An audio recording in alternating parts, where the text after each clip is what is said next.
Welcome to the Republican Professor. This morning we have with us Dr. Brian Ray.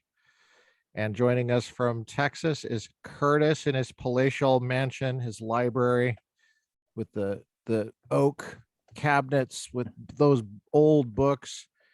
And you have a lot of books behind you too, Dr. Ray. Yeah, I wanted to look scholarly today, and so I did not use my virtual. Maybe I'll turn on my virtual later, and we'll use that to talk about something. That's cool. Cool. And I'm in California. Dr. Ray, you're joining us from Salem, Oregon, Western Salem. Oregon. Western Oregon. Okay. Beautiful area. Yeah, we have two different states here, Western Oregon and east of the Cascade Mountains. Yeah. And what are those two states like? Well, if we're going to be talking, topographically, climatologically, and all that, and flora and fauna, we go from the west side to wet. We always tell Californians wet, and over on the east side, as soon as you get to the peak of the mountains, literally within 5 minutes in your car, it changes to semi-arid desert, more open, still forest, but much more open, tumbleweed, pronghorn antelope, and so then politically, philosophically, of course, these are wide generalizations politically and philosophically, but the west side, especially the northwest side, is heavily, I'll say, leftish.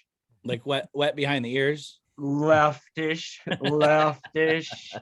So you're on the west side, so that would include you. I'm on the west side. Well, we'll get to that in a minute. The philosophy of life.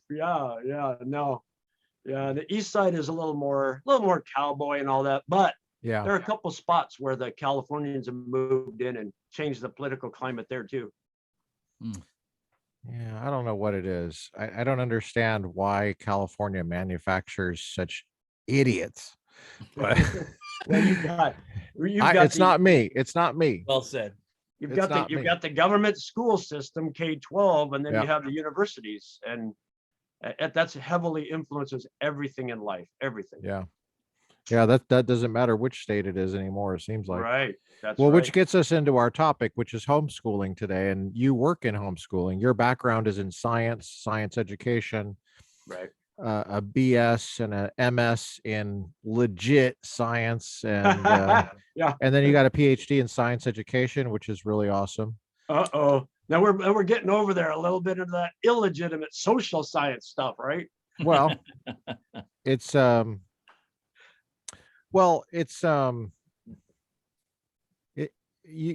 you work for tell us what you work for, the national. Right. Yeah. So Yeah. it's a nonprofit research institute, the National Home Education Research Institute, NHERI.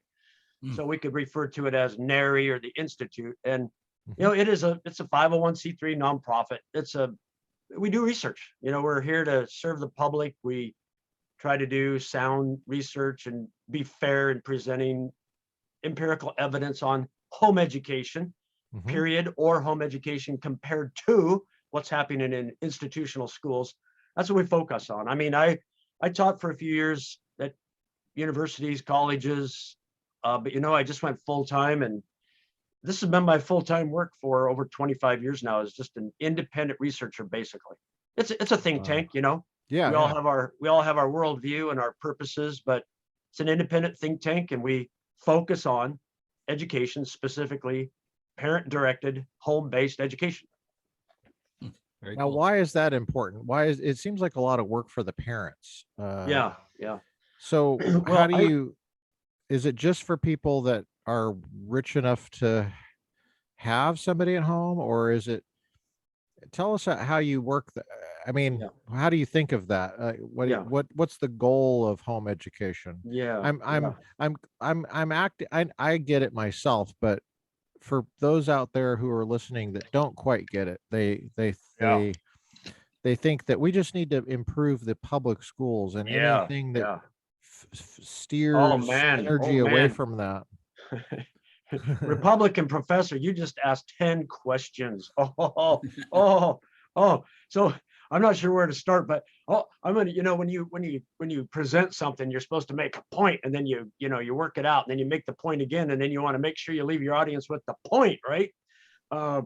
So I'll say this: the questions that you just asked relate to what is the purpose of any education, whether it's done by government-run institutions, whether it's done by a privately run institution, or whether it's done by a parent-directed setting.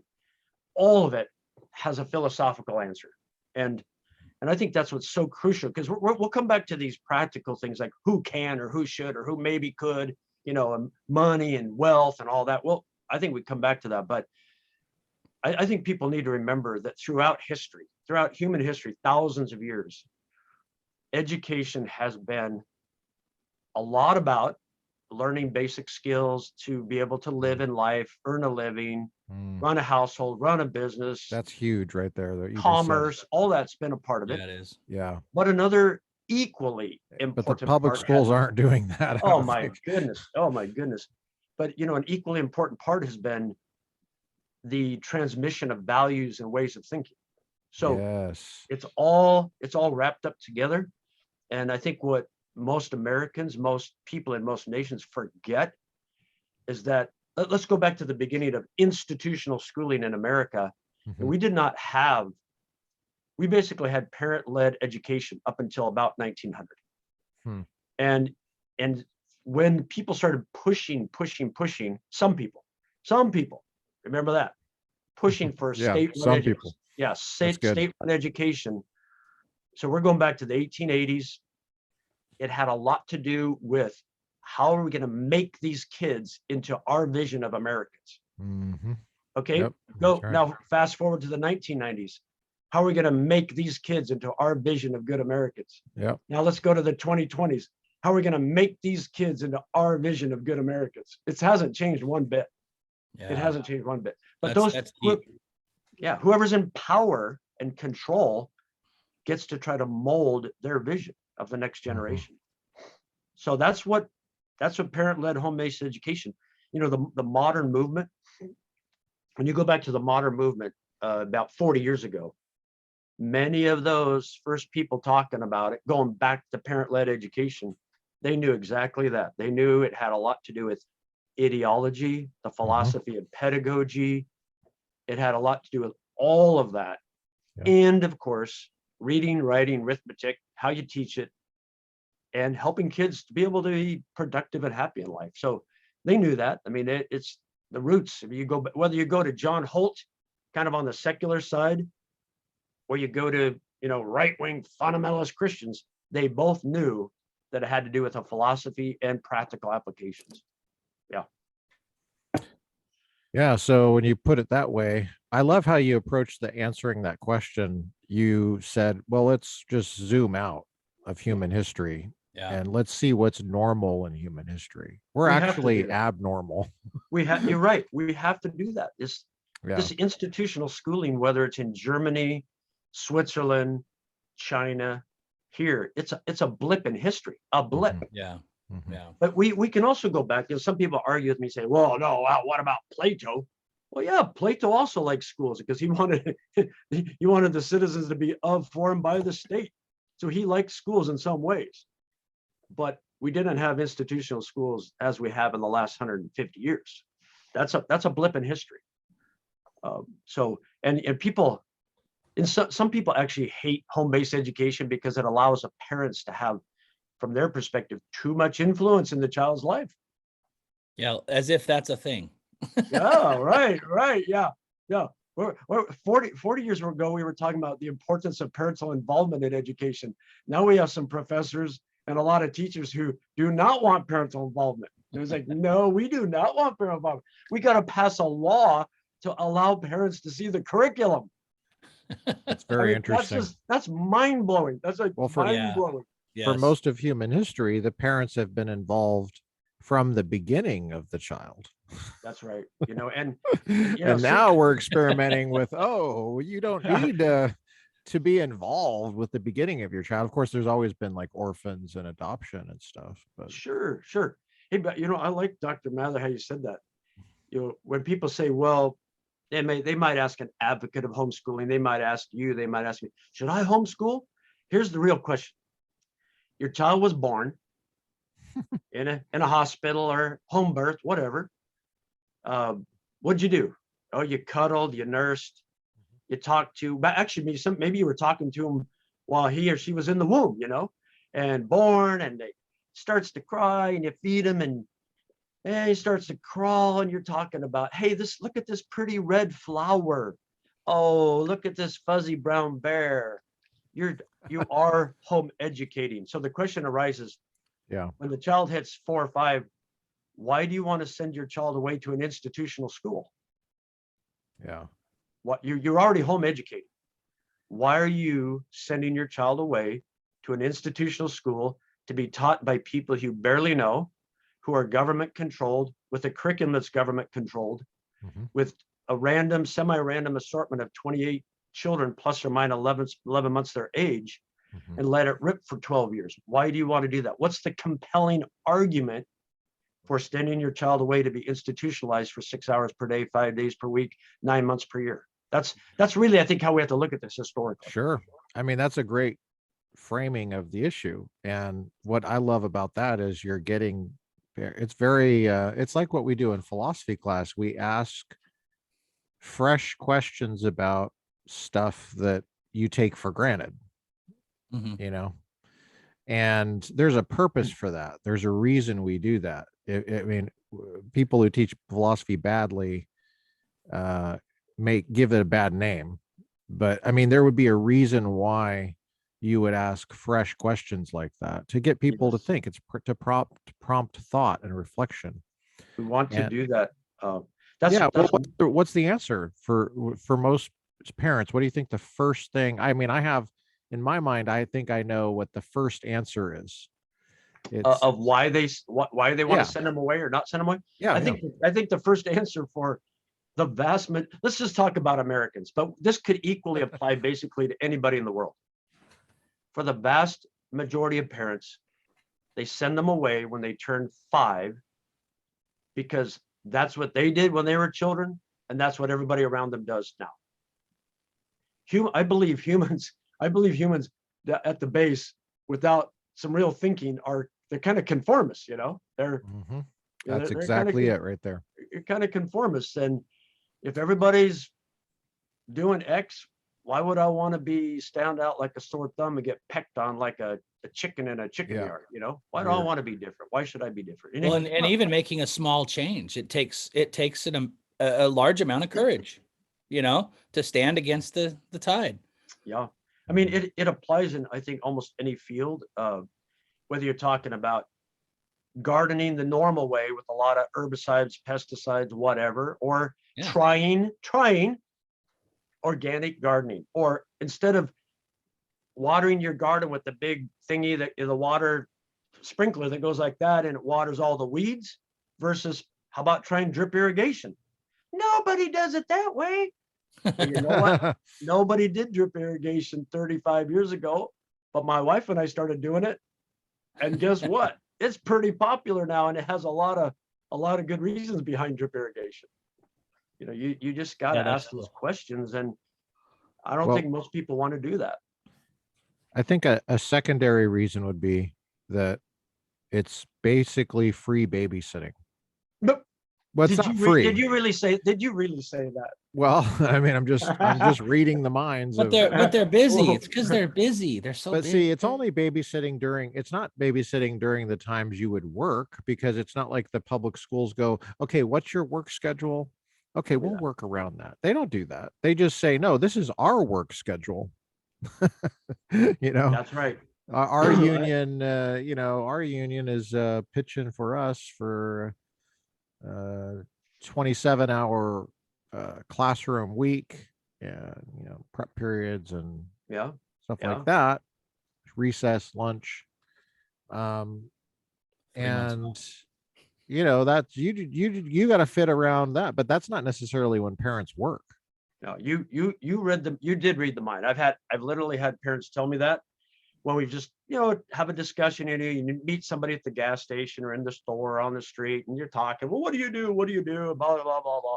Yeah. I've had parents say, oh yeah, we thought about homeschooling. And this dad literally said to me, we would not have our free babysitter then. Yeah. Did you really say Well, that? I've felt that way in college. I'm like, why are you guys here? They're not Yeah, taking sure. notes. They're looking at their phone. Yeah. They just assume they're going to get an A because they know that they can complain. So they heard that from somebody that you can complain. Yeah. Yeah. And it's just like, at some point you like, why am I even showing up? I don't understand. It's like they have that same mentality. They've been babysat for so many years in K through 12, and they know it. They know they're being babysat. And they haven't been challenged. I mean, the kids are stupid, but they're not stupid, if that makes sense. They have the aptitude, but they don't have the achievement. Yeah. Yeah, that's a it's- good way to put it. Well, and if they're not being challenged with the material that's being put in front of them, then they'll create other ways to challenge themselves, like get their way, and like not have to work hard, like Well, that kind of stuff.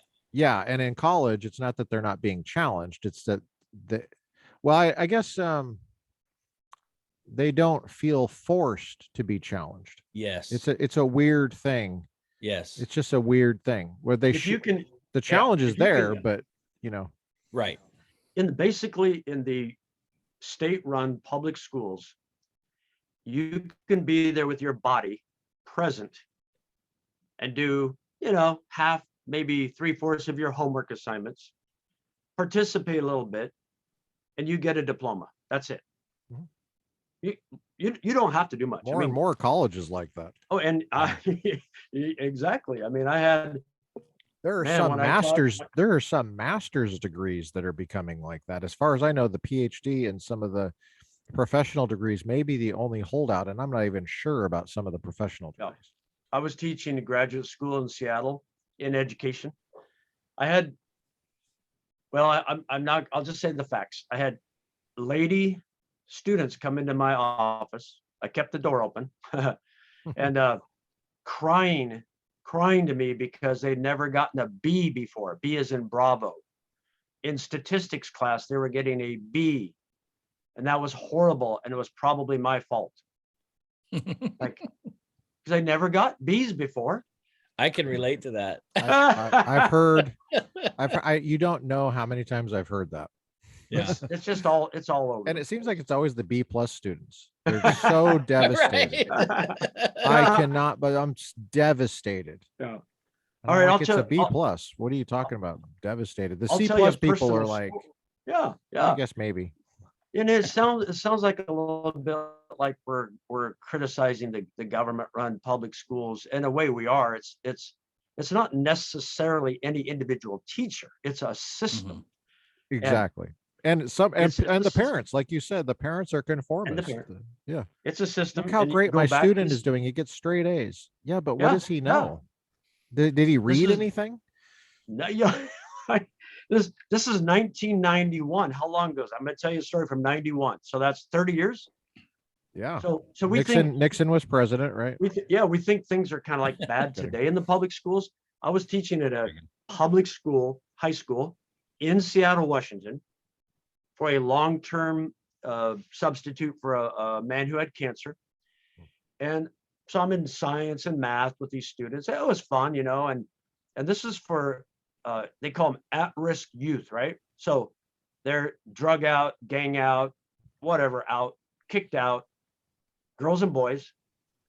And after a few weeks, I'm giving most of the students, a lot of them D's and F's. D is in Delta and F. So the vice principal comes, he said, what are you doing, Dr. A? A lot of them are getting D's and F's. I said, they're getting D's and F's because they don't do any work. They won't do their assignments or anything. Well, you got to understand this, you got to understand that, and you got to understand, blah, blah, blah. No. You have to understand. Blah, blah, blah. No, I already do understand. That's the No, problem. the funny thing is that it's so, what you're saying is so twisted and backwards. It's like So- you come under the microscope if there's a lower achievement for the student. Let's take a closer look at Dr. Ray. Thank you. Let's- Thank you. Let's put him under a microscope. Now, what a nice- the kid never looked under the microscope, which is the class. I mean, that was the damn class. Oh, But Or- you know, and- let's put the microscope under, put your finger under here, Dr. Ray. And the evidence that I was not, mean and a mean, discriminatory Dr. Ray. There were some students who were getting A's and B's, So that was some evidence. So I said, hey, I got to keep my standards. So then she called me into the principal's office. I got called into the principal's The office. teacher gets called in. Yeah, and just for facts and fun. If we didn't and have diversity. principals, that would never happen. If we never had We had- principals, we had a- if there was an no African- principal's office, you just would have to please the teacher. And then So- Johnny would have to work a lot harder. Exactly. So we go in the principal's office, and in this particular case, people think, oh, there's no diversity back then. Hey, both of them were black vice principal, principal. I had black, brown, white, Asian students. Hey, it was fun, So then the principal says, Dr. Ray, oh, why aren't you giving all these D's and F's? I said, they're not doing their work. So they put the screws to me a little bit. And finally I said, hey, look at Mr. Principal, you tell me the criteria for A, B, C, D, F for your school, and I'll follow it. He quit. He said, nope, you're the teacher, you're in charge. They quit bugging me. Like, Shazam. I They actually wanted had, all their students to pass. I actually had a chair of a philosophy department at Loyola Marymount University, a Jesuit university. I couldn't believe it. Change a grade that I gave a student. I Wow. gave a student a C+. The student earned probably less than that, probably a C actually. She inflated his grade. Yeah. I mean, she went, it was so unbelievable. When I saw that, I knew we were dead. We were toast. Unethical. Yeah. Yeah. So go back to graduate school. I was in the 80s. I got called while I was being a teaching assistant in biology at Oregon State University. Doctoral student. I got called back into the prep room, and my boss was trying to twist my arm to change a grade of one of the athletes in the class. Wow. Like, this is disgusting. I thought, is this really happening to me? They never do it the other way around too. It's never that they are looking over your shoulder to see how high the grade. Now, are you sure that it should be a B- instead of a C+? Right. Now, how can you justify this B-? I think it might be a C+. No, the bias is always toward the inflation. That's always right. It's never a neutral bias. Like my student, here's an example. When my students ask me, when I do pop quizzes, I love pop quizzes because the design of them is to get them to actually take notes and read, do basic stuff like that. And the pop quizzes that I would give were 3 points, and I would give 10 per semester for 30% of the grades. 10 times 3, 30%. Right. Yeah. So there were 3 points, and the possible grades are there are 4 possible grades. There's no fraction of percentages. It's just 1, 2, 3 points. And so if there's anything wrong with this basic pop quiz, it's a real basic thing. Like, what's Descartes' view on whether we can be certain 2 + 2 is 4 or something like that. It'd be something that I really emphasized in the lecture or in the reading. So, if there's anything wrong, but there's some good stuff, mostly good stuff, it's a 2 out of 3. That's mostly good, right? That's also a 67%. Right. And a major part of the grades. Okay, so this is my fight against grade inflation. Yeah. So anyway, the funny thing is that on the individual, it was more work for me because there were so many of these little quizzes.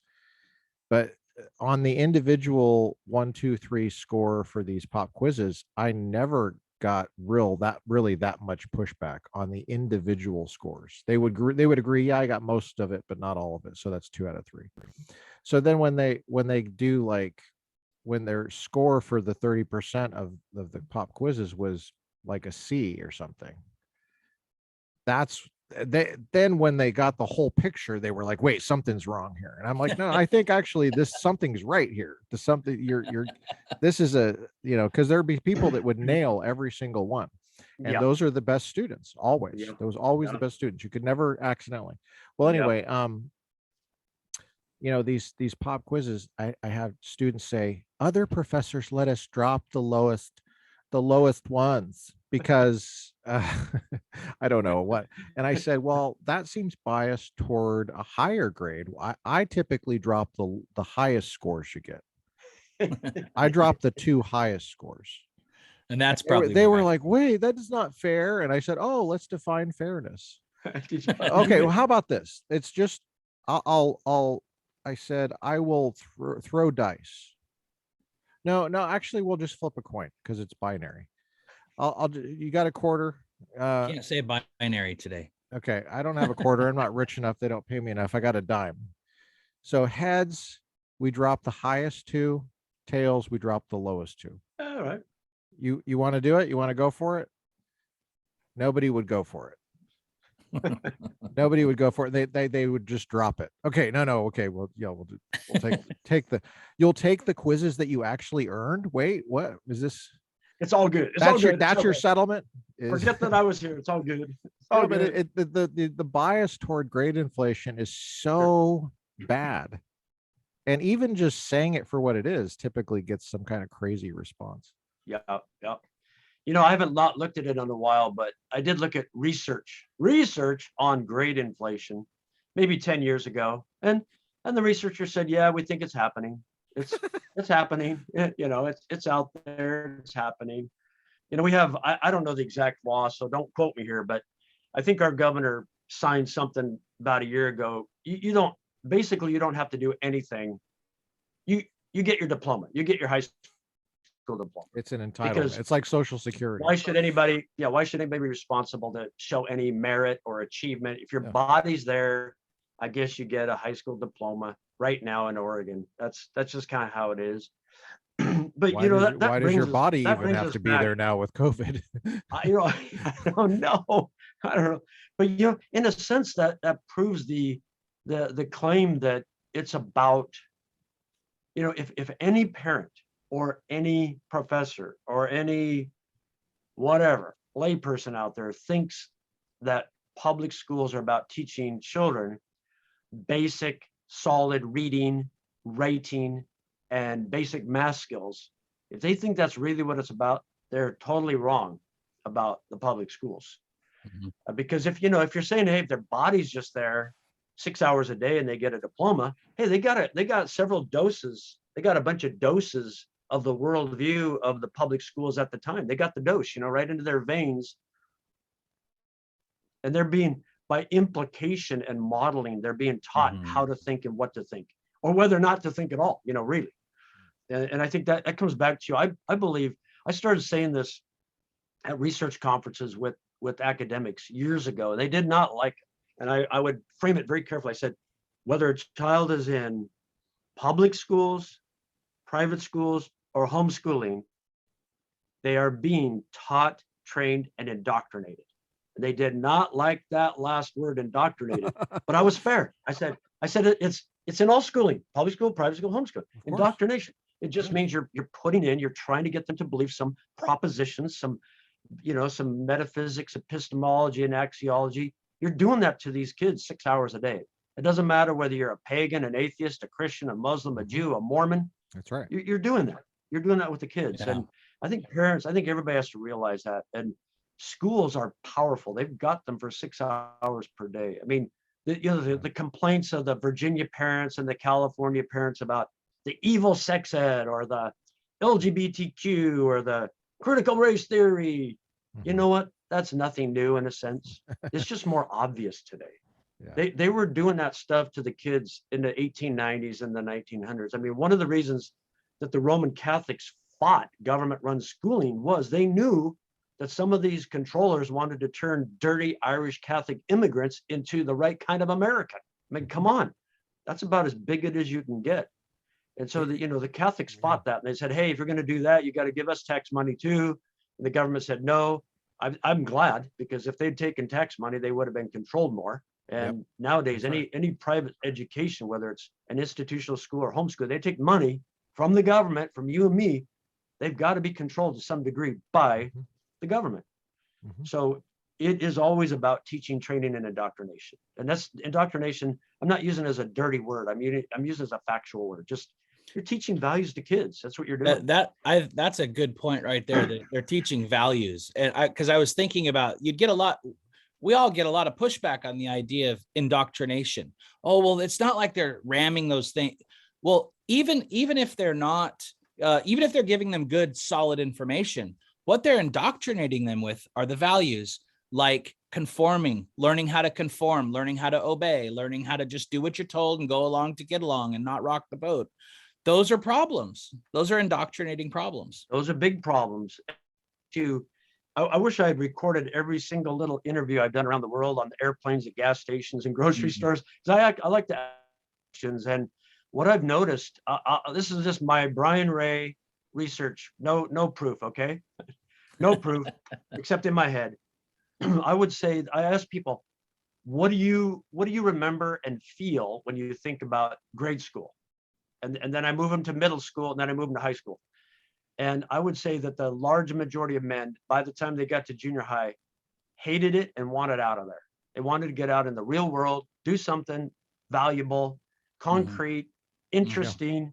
Right. The women, it took them a little bit longer to hate it, but especially when they got into junior high and they started wondering if they were pretty or if they had too many pimples or the right clothing, the mean-spiritedness stuff that happens between, especially girls at that age. But I would say at least a majority of women, at least half, wish they could get out of school, but they're forced to be there and get the values and the proper behavior, the conformist behavior. And since you mentioned, I'm gonna bring this back to home education for a minute. So in academia, generally speaking, people who are of a more progressive left, whatever, talk about voice, right? Everybody has to have a voice. I got to keep my voice. I got to be able to express myself, strong, independent, all those things, right? Well, true progressive is not on the left. Everybody's interested in progress, but they call them, they like words. They like, oh yeah, this is what, words. We use this word, so therefore it's true of us. Keeping the voice. So this woman, what was her name? I could document anything. If anybody needs it, say, why did Ray say that? I got it for you. I got the reference for me. But she did a study of young women, and she found, as she studied them, that the girls, adolescent girls who were home educated, kept their voice much more firmly than the young gals in public school. That completely makes sense. Because it was not crushed out of them by the peer group and by the system that's called public schooling. When you say their voice, what do you mean by that? Their personal viewpoint, ability to express themselves, not be intimidated by people around them. Their independent thoughts. The independent girls were able to keep that. Yep. The home educated young gals were able to keep that better than those in the public school. And I can see that very easily. Yeah. You know, it's important to be around other people, whether they're your age, younger, older. And again, all of this is on average, but it's very typical. In a home educated environment, the children and the adolescents are experiencing all kinds of ages all the time. They're not stuck plus or minus 10 months their age for 6 hours per day in a classroom. You know, they interact. Maybe they're siblings, they're homeschool cooperative, they go to scouts, they go here. They experience mom and dad as teachers, they scouts, their soccer coach, the cooperative teachers. They're getting a variety, but it is in a respectful environment, generally speaking. And it's not becoming peer dependent. It's more adult oriented. Research even shows that they're more adult oriented, and children who are more adult oriented and less peer dependent are healthier. They are stronger. They are able to keep their voice, so to speak. And that's what research is showing us about home education versus institutional schooling. Yeah, I mean, back to the indoctrinate word, I'm looking at even Merriam-Webster, not that I think they're the most wonderful, to instruct, especially in fundamentals or rudiments. That's not a dirty word. No, the military uses the word. When they use the word, when I was in the Navy for 7 years, indoc was shorthand for training. Okay. That's a faithful use of the word. They would call it indoc or something Okay. like that, but that's what it is. And fundamentalism has a bad rap too, but I've always said, well, but fundamentalism is a respect for fundamentals, but fundamentals are important for anything you do. I You're mean, getting- you can't study anything without the fundamentals. If you don't know the fundamentals of logic, you can't. You're going to be hamstrung when you try to reason or dialogue and try to find out what you think about things. In martial arts, the fundamentals are key. You can't move forward without the fundamentals for anything.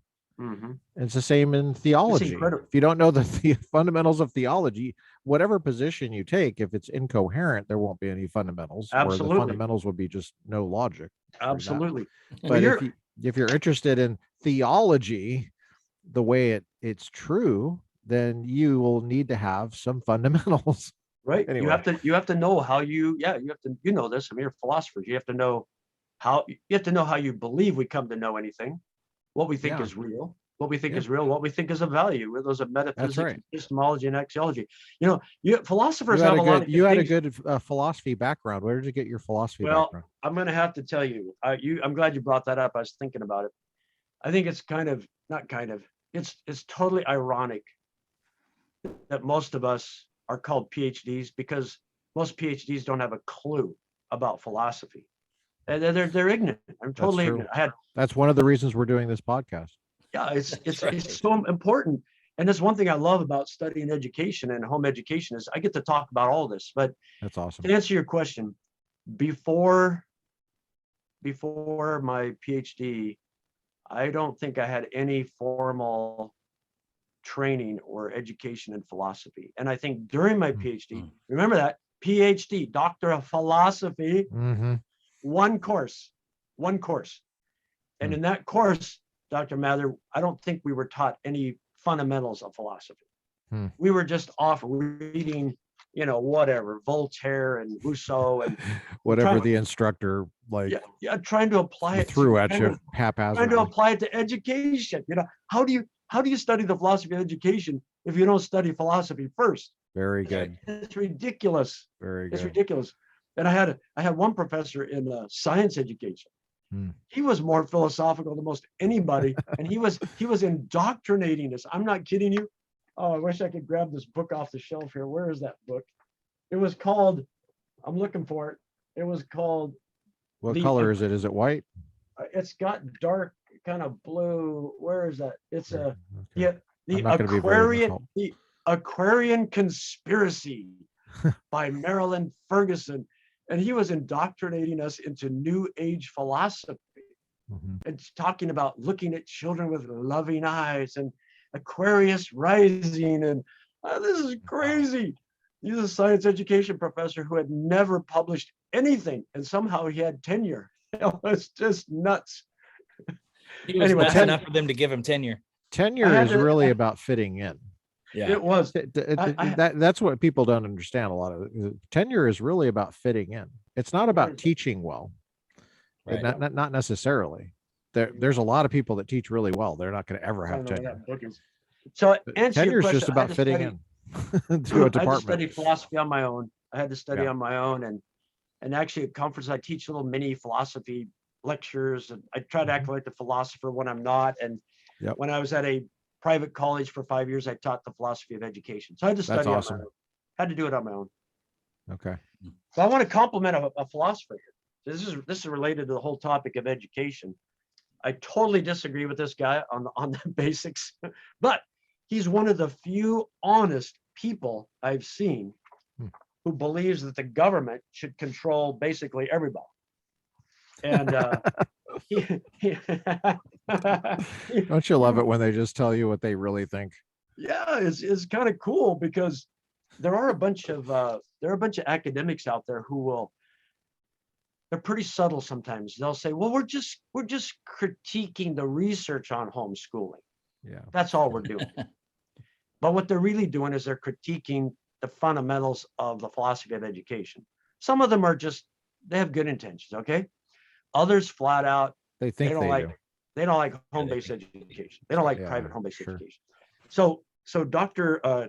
Dwyer, James Dwyer, and Sean Peters wrote a book a couple of years ago, Homeschooling, the History and Philosophy of a Controversial Practice.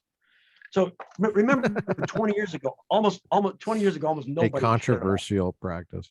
almost nobody cared about homeschooling, right? Who cared about homeschooling 20 years ago when it was only whatever? But now that it's 3.7 million children, it might be a problem, right? But When you're anyway, talking about budgets, then it's it's whoa. controversial now. Did you say that word? You talked about babysitters, now you talk about budgets. Okay, so, but I want to compliment Dr. Dwyer. He does on page 156. So he's basically a statist, but at least he's honest, you know. Yeah. Page 156. Here are the analysis of state policy regarding homeschooling will proceed from these assumptions. I'm just going to read number 4. The state must have the ultimate authority to determine what children's interests are. Bingo. Wow. That's Say that now. Say that in a German accent. Let's see. Let's hear that in a fresh way. Oh, Der oh Staat boy. Okay, yeah. und Yeah. the Yeah, so- Kindergarten. Oh, yeah. boy. Yeah. And they're He- worried about Trump. Really? Really? Yes. That's why I Yes. just could see right through that crap. I'm like, no, you love the government. Are you kidding me? You want to make it more powerful. You've been working your entire life to make Yep. it more powerful. And now you tell me you're worried about one guy. Give me a Mhm. break. Give me a break. Mhm. Oh, and DeVos. I mean, the total meltdown I saw about DeVos on Yes. campuses, like she was the Wicked Witch of the West. And I'm thinking, the Department of Education, I forget, has like, I think it's an $80 billion budget or something like that, some crazy number. And it might not be that. I forget the numbers exactly, but there's like 4,000 employees of the Department of Education. In one And state. Oh, you're talking about the U.S. Department. US. Oh, US. I'm talking Yeah, about the US Department of Education. Not a single one of them is a teacher. Now, how Orwellian is that? It's the Department of Education. None of them are educators. They're all bureaucrats. Giant bureaucracy. You've got So some. why all that money going to what? Why isn't it going into classrooms? Yeah, Anyway, sorry. You know that in our Constitution, there is no authority given to a department to education. Period. Zero. So why do we even have them? Where are the Republicans on that? Why do we have a U.S. Department of Education? Well, you take the part general. of the reason we're doing this podcast. Yeah, I mean, if I'm sure you've talked about it in the Constitution, you have the general welfare clause, and to read it the way some people read it is, we don't need a constitution. We could do whatever we want for the people because we have a general welfare clause. The whole idea of the Constitution was to prescribe the limited authority of the federal government, but I agree. It's gone bonkers. It's gone absolutely bonkers. I will say that the necessary and proper clause of Article 1 has been a source of many a headache in American history. And so you have put your finger on something, not that they actually read the Constitution, but when they talk to people that they think read it, then the necessary and proper clause comes out. It's necessary and proper for us to have a Department of Education. But, Reagan tried to get rid of it, and he got there, and turns out those people actually have political power and they're able to defend themselves. The executive branch is able to defend itself against the head of the executive branch, which is the president. And it's a huge problem. We're trying to educate people about it, which is why we love having you come on. But can I ask you really quick? Let me ask you something really quick, but say it really slow. Ironically, I'm not asking you very quickly, am I? I don't know why people say that, and they say I can only ask you really quick, and then they say something really slow. What do you think about Betsy DeVos? Is that controversial among homeschoolers? I've never really studied her, but that's my preface. The idea of promoting people and parents and the public to think about choices in education and alternatives in education and encouraging parents to really think about it, that's good.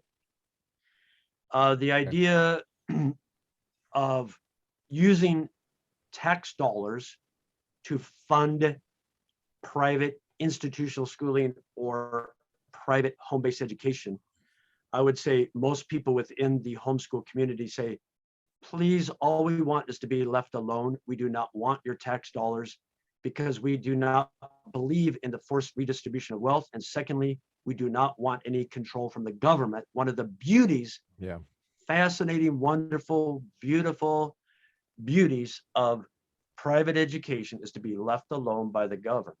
And what a concept. Dr. Charles Glenn wrote a book a while back. He's very well known in the field of private education, called the Ambiguous Embrace. And he talks about this. This is my summary. No matter what you want to say, if you take a tax dollar, you will slowly be embraced into conformity with governmental controls, and you will lose your zeal for what makes you unique as a private entity. And I think he's correct. And so many people within the homeschool community, especially most of, I would call them the leaders of the homeschool community, these would be the people like the board members of statewide homeschool organizations, just say no to tax dollars. Just leave us alone. Let us educate our children. We don't want our neighbor's money. We don't want your money, and we don't want. It always comes with strings attached. It's never like, it's never a gift. People say free gift. Is there another kind? Hold on a second. There is no free. Is there a non-free gift? Or call now and get your free gift. Well, can I get the non-free gift? I'm interested in those. No, but the this money, it's not a gift.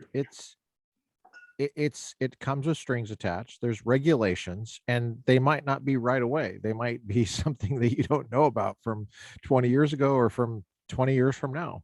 It's a major conversation with the homeschool leadership people right now, and it has been for 15 years. And you have 20 years ago, the government schools were saying homeschooling bad, you cannot get a comprehensive education, blah blah blah blah blah. Then guess what? They started marketing their public government online programs to homeschoolers. There were homeschool families in Idaho in 1 year, they got 7 mailings from the public school system trying to lure them into the public school at home programs. It makes money, and it puts the public school system and teachers and curriculum and professors back in control of these children. So you're right. You can never predict exactly where the controls are going to come from or how they're going to come. But you know what, as American citizens, the three of us, if tax dollars are given to something, we rightfully want it to be accountable, which means control. There always has to be control with tax dollars. Makes sense. Do any of us care? I mean, when the military pays $190 for a hammer when they could have paid $20, we get irritated, right? Yeah. There has to be for good reason. accountability and control. For good reason. So you've got to control at home schooling. If you give it tax dollars, you have to control it. I believe absolutely that you have to control it if you give it tax dollars. So that's just the way it is. So I think that, if we could roll back to, in case you start cutting me off here soon, you were asking. I'm not going to cut you off anytime soon. This is too good. Okay. Yeah, no. That's a wonderful question, and it's a very important conversation within the homeschool community. They talk about it regularly. That's very important for us to know then. Yeah. And that doesn't surprise me. Are you familiar with Hillsdale College? Yes. Yeah. Hillsdale College, the president, Larry Arnn. I went to school with his daughter, by the way. Okay. But Larry Arnn, he said many times that they have full-time employees of Hillsdale. Their only job is to be based in Washington to make sure the government does not give Hillsdale any money. And that's their full-time job, is to constantly be on the lookout for money the government tries to give Hillsdale. And so, because they want to have total freedom. That's exactly. There are many. I've talked to many homeschool moms and dads, homeschool leaders, homeschool lobbyists around the country, all over the country for almost 38 years. And when they go and talk to their state legislator or their U.S. congressman or senator, and they say, "Hi, we're the happy homeschool leaders and happy homeschool family. We're just here to tell you we care about you and we pray for you." And then the aide is sitting there saying, "Well, now what do you want?" And they say, "We don't want anything. We just want to be left alone." And many of these aides and congressmen and senators said, "No one ever tells us that. They always want something. Are you sure you don't want anything? We don't want anything. We want to be left alone." They're dumbfounded. It's hard to sell that politically, though. I mean, it's because, well, let me just raise one issue. We don't have to really discuss it, but feminism, and people talk about feminism, and then people who know a little bit more about feminism will start to distinguish, well, which wave are you talking about? The first wave, the second wave, the third wave, because it's, it's not just one thing, feminism. And now being a woman, shocker, which kind of woman? The first kind, the second kind, it's just like a disaster. But that has led into women in the workplace basically trying to be like men. That was originally what feminism was, is let's be like men. Let's get in the workplace. And now you don't really have a choice. You have to be in the workplace because wages are deflated. That whole New Deal thing where you're going to have a working wage. Well, they didn't really anticipate women leaving the home during the New Deal. That wasn't part of the plan. The women are going to be taking care of the kids and public schools and all that. Okay. Yeah. But still, the women are mainly making sure the kids do the homework and,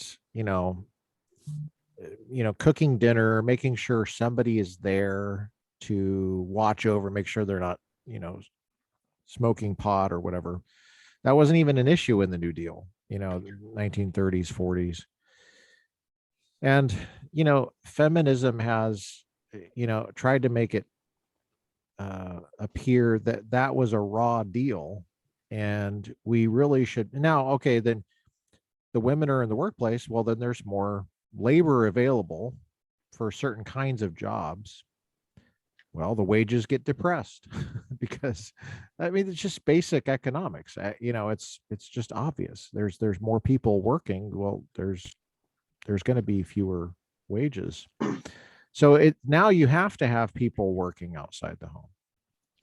It seems like it just feels that's how a lot of people feel. And so now you're in this spider web of you have to send your kids to public school because you don't have energy. It's an energy issue, right? I mean, how do homeschoolers do it? I mean, it seems like to do homeschooling really well, it seems like it would take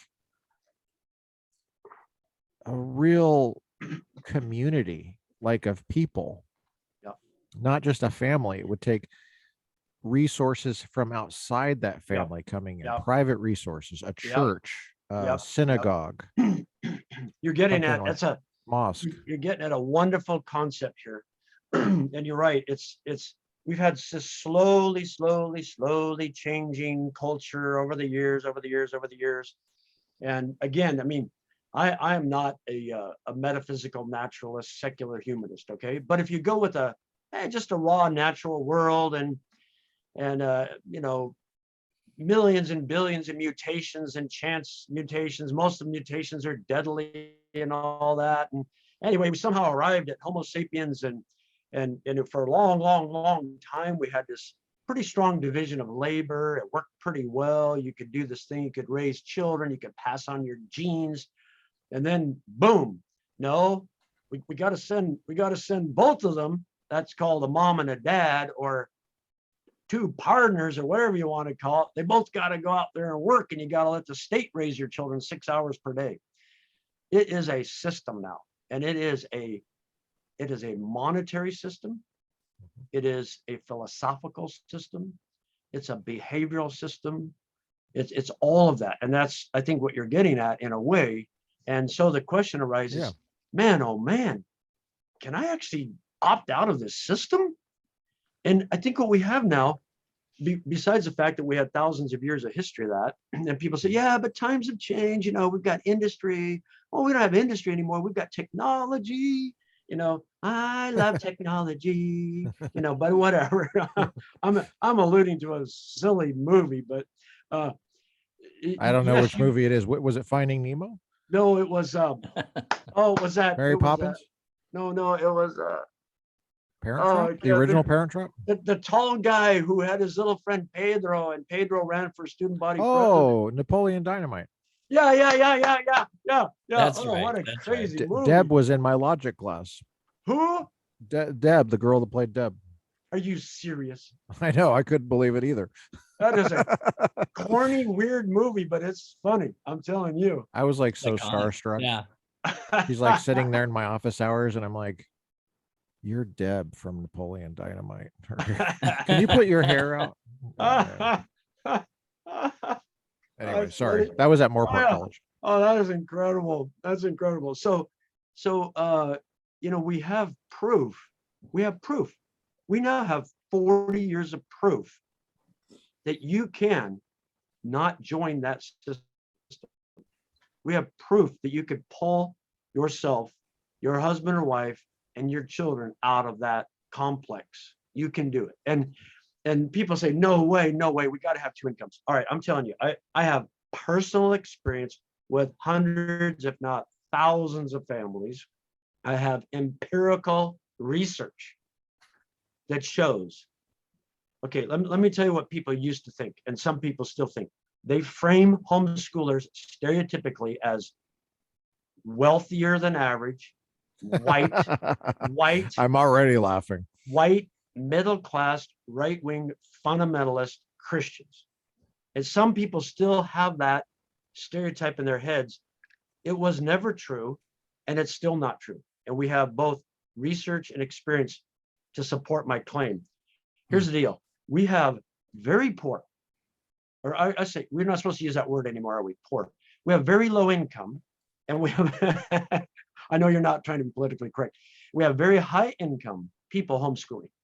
We have people homeschooling with mom and dad are either high school diploma or high school dropouts. We have people homeschooling, both mom and dad have PhDs or professional advanced degrees. We have people homeschooling who are dark skin, light skin, medium skin, melanin. We have Depends on whether pagans. it's a summertime. We have pagans, atheists, agnostics, Muslims, Jews, Roman Catholics, Mormons, everything and anything and everybody. And people say, well, that's new. Okay, Mormons homeschool? Wait, hold on. What's that? I said Mormons homeschool? Hold on a second. Yeah, some of them do. Yeah. But I was going to say, Brian, is that it doesn't matter.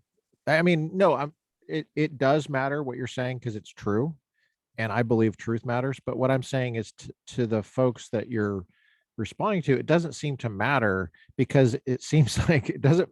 Whatever picture you paint of the true reality is redundant, but sometimes you have to be redundant with people of the homeschool demographic. It doesn't matter what you say, they'll find something wrong with it. Oh, they don't have high school diplomas. Oh, we'll see. Do you really want people like that teaching our kids? Exactly. They have no resources. They're poor. Exactly. Do you really want to be? They're not going to be able to feed their. What about free lunches? Right, and you have fundamentalist Christians. These kids are hungry. We're not so sure we want them with their mom and dad all day. I mean, no, right. literally. Right. You go read Professor Elizabeth Bartlett, 2020, wanting a presumptive ban on homeschooling, a law professor at Harvard, and then read some of the responses from some others saying, whoa, wait a minute. It's a little too clear in her argument. She's not just concerned about the minuscule number of homeschool parents who do evil things to their children. She's concerned about conservative Christians. Okay, so but let's go back to this for a minute on the who can homeschool. Part of my point of talking about as you said, the true reality of homeschool. So, what's the face? What are the demographics? Whether you put your child in a, $15,000 per year private school, you put them in a forced redistribution of wealth and your neighbor's tax dollars government public school, or you homeschool your children, you make choices. And Yes. sometimes the choices involve physical challenges or physical, as some people call it, sacrifices. So there are plenty of homeschool families who are middle income or low income, or by federal standards, this is empirical evidence, poor as in poverty, who homeschool. And guess what? They choose to live with one vehicle or two vehicles that are 10, 20, 30 years old. They choose to not eat out once a week or 5 times a week. They choose to not go on a 1-week vacation every year that would cost the family $1,000 or $5,000. They choose to do that. And they choose to live on one income or one full-time income and maybe a half-time income, or maybe a full income and a half-time income working from home. Or maybe they come up with a family business that earns them a little extra money so they can go on vacation. So that's been going on for 40 years. We have proof that people can choose to homeschool. Or we have proof we have proof to show people may continue to homeschool and not choose to get into the system. How about I put it that way? Yeah, that makes sense. It's reminiscent of some of the financial books that are out there, like Dave Ramsey or something. Yeah. Just thinking outside the box about what your options really are. Yeah. And making the implicit choices that you make on a daily basis explicit. Yeah. Well, let's not ignore something here. Let's not ignore. Well, you could ask the leading question. Well, isn't it hard for a single mom, or isn't it hard for a single dad to homeschool? Absolutely. Yeah. Yeah.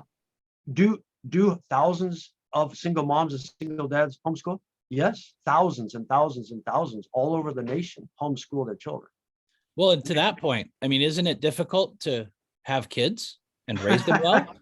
I mean, yeah, no matter whether you send them off to public school or educate them yourself, either way, it's hard. Yeah, it's work. It's and, called work. Yeah. Go ahead. Yeah, no, I was just saying, we have so much of a culture that says, I have to have my alone time. I have to have my me time, I have to do my thing. That's an old idea. I don't know if it started in the 60s or if it started in 5 years AD. But anyway, I want what I want for me. But that's not what being a parent is. That's not what being a parent is. I wanted to bring up the I was listening to Jordan Peterson the other day, and he was pointing out that apparently there's some research that was done. I haven't seen it myself, but that suggests that making $60,000 a year for an income, if you make more than $60,000, your quality of life or your happiness level, it doesn't necessarily increase. 60,000 is kind of that median. Yet we're constantly chasing, keeping up with the Joneses, and that's what makes us feel like we need more. But really, if we just, like what you're saying, make the right choices. There's an old book. Some people call it the Bible, and there's a verse in it that says that, Lord, don't give me so much that this happens to my heart, and don't give me too little that I want to steal. Yes. And give me neither poverty nor riches. That's right. It's a beautiful verse. It's the food, shelter, and clothing concept. And I believe that. I mean, my wife and I have never been, nobody would call us wealthy, but we've always had enough, and we've had a happy, very joyful happy life. So back to the family is saying, okay, you earlier, Dr. Mather, you mentioned the support. So let's go to that for a minute. In home-based, parent-led, you notice I'm using the clunky phrase, parent-directed, home-based education. And that's purposeful, because if I just use the H word, Homeschooling, it puts up a lot of walls. Parent, Homeschool. yeah, parent directed, Hmm. home-based education. So the parents direct it, the parents are in charge, not the government and not some group called a private school. It's based out of the home and family, but it's not only at the home and family. It's not little Billy Bob and Susie tied to mommy's apron strings until they're 25 years old, you know. So that's one thing I want to No, convey. that's the government educated kid. Yeah. And how about another, what they call those checks the last 2 years? How about I send you another $600 check? Yeah, the mom is still paying his cell phone bill. Yeah, Not to I'll be mention, I'm the government. I'll be your sugar daddy for, you know, a little longer. You don't not need to to go mention get a his job. internet bill so he can play his online games. Yeah, you don't need to get a job. Yeah. But you know, within the homeschool community, and again, when journalists call me, they always want a new story, right? A new story, a new hook. Well, Dr. Ray, isn't it true that now there are homeschool cooperatives? Like, well, yeah, it is true they are there today. They were there in 1988. The homeschool groups in little towns of 5,000s, I know them, 5,000, in cities of 1,000,000. They had homeschool cooperatives. They might have called them a co-op. They might have called them Friday school. They might have called them Wednesday play day or whatever. They got together and they had fun together. Or one mom taught art and one dad came in, and I'll be stereotypical here, and taught engineering, you know, whatever. They had groups, they had support. And guess what? Babe Ruth and Little League Baseball are for anybody. They're not just for public school kids. Did anybody remember that? And Scouts, Boy Scouts, Girl Scouts, Cub Scouts, guess what? Yeah. They're for anybody, not just public school kids. When you apply to those things, I think you have to fill out a form. It's not that they ask you, are you a public school kid? And then that's like the end of the interview, right? You can't be in scouts. It used to be, back in my day, it was called Boy Scouts and Girl Scouts. Boy. That's back when we knew what a boy was.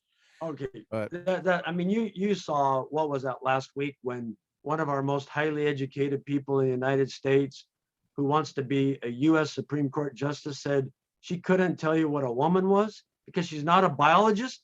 Okay, guess what? I'm a biologist and a zoologist, so I can tell you what a woman is. I hunt elk, right? I go after elk. There's the bull elk, and he has testicles and a penis. And if you have a bull elk tag, you better make sure it's a bull elk, because you get in trouble. And there's a cow. If you shoot a There's cow. a cow elk. And then when I go deer hunting, there's a doe and there's a buck. And when Wait, you're on the western side of Oregon, and you go hunting? Yeah, we do that. Do you have elk on the western side?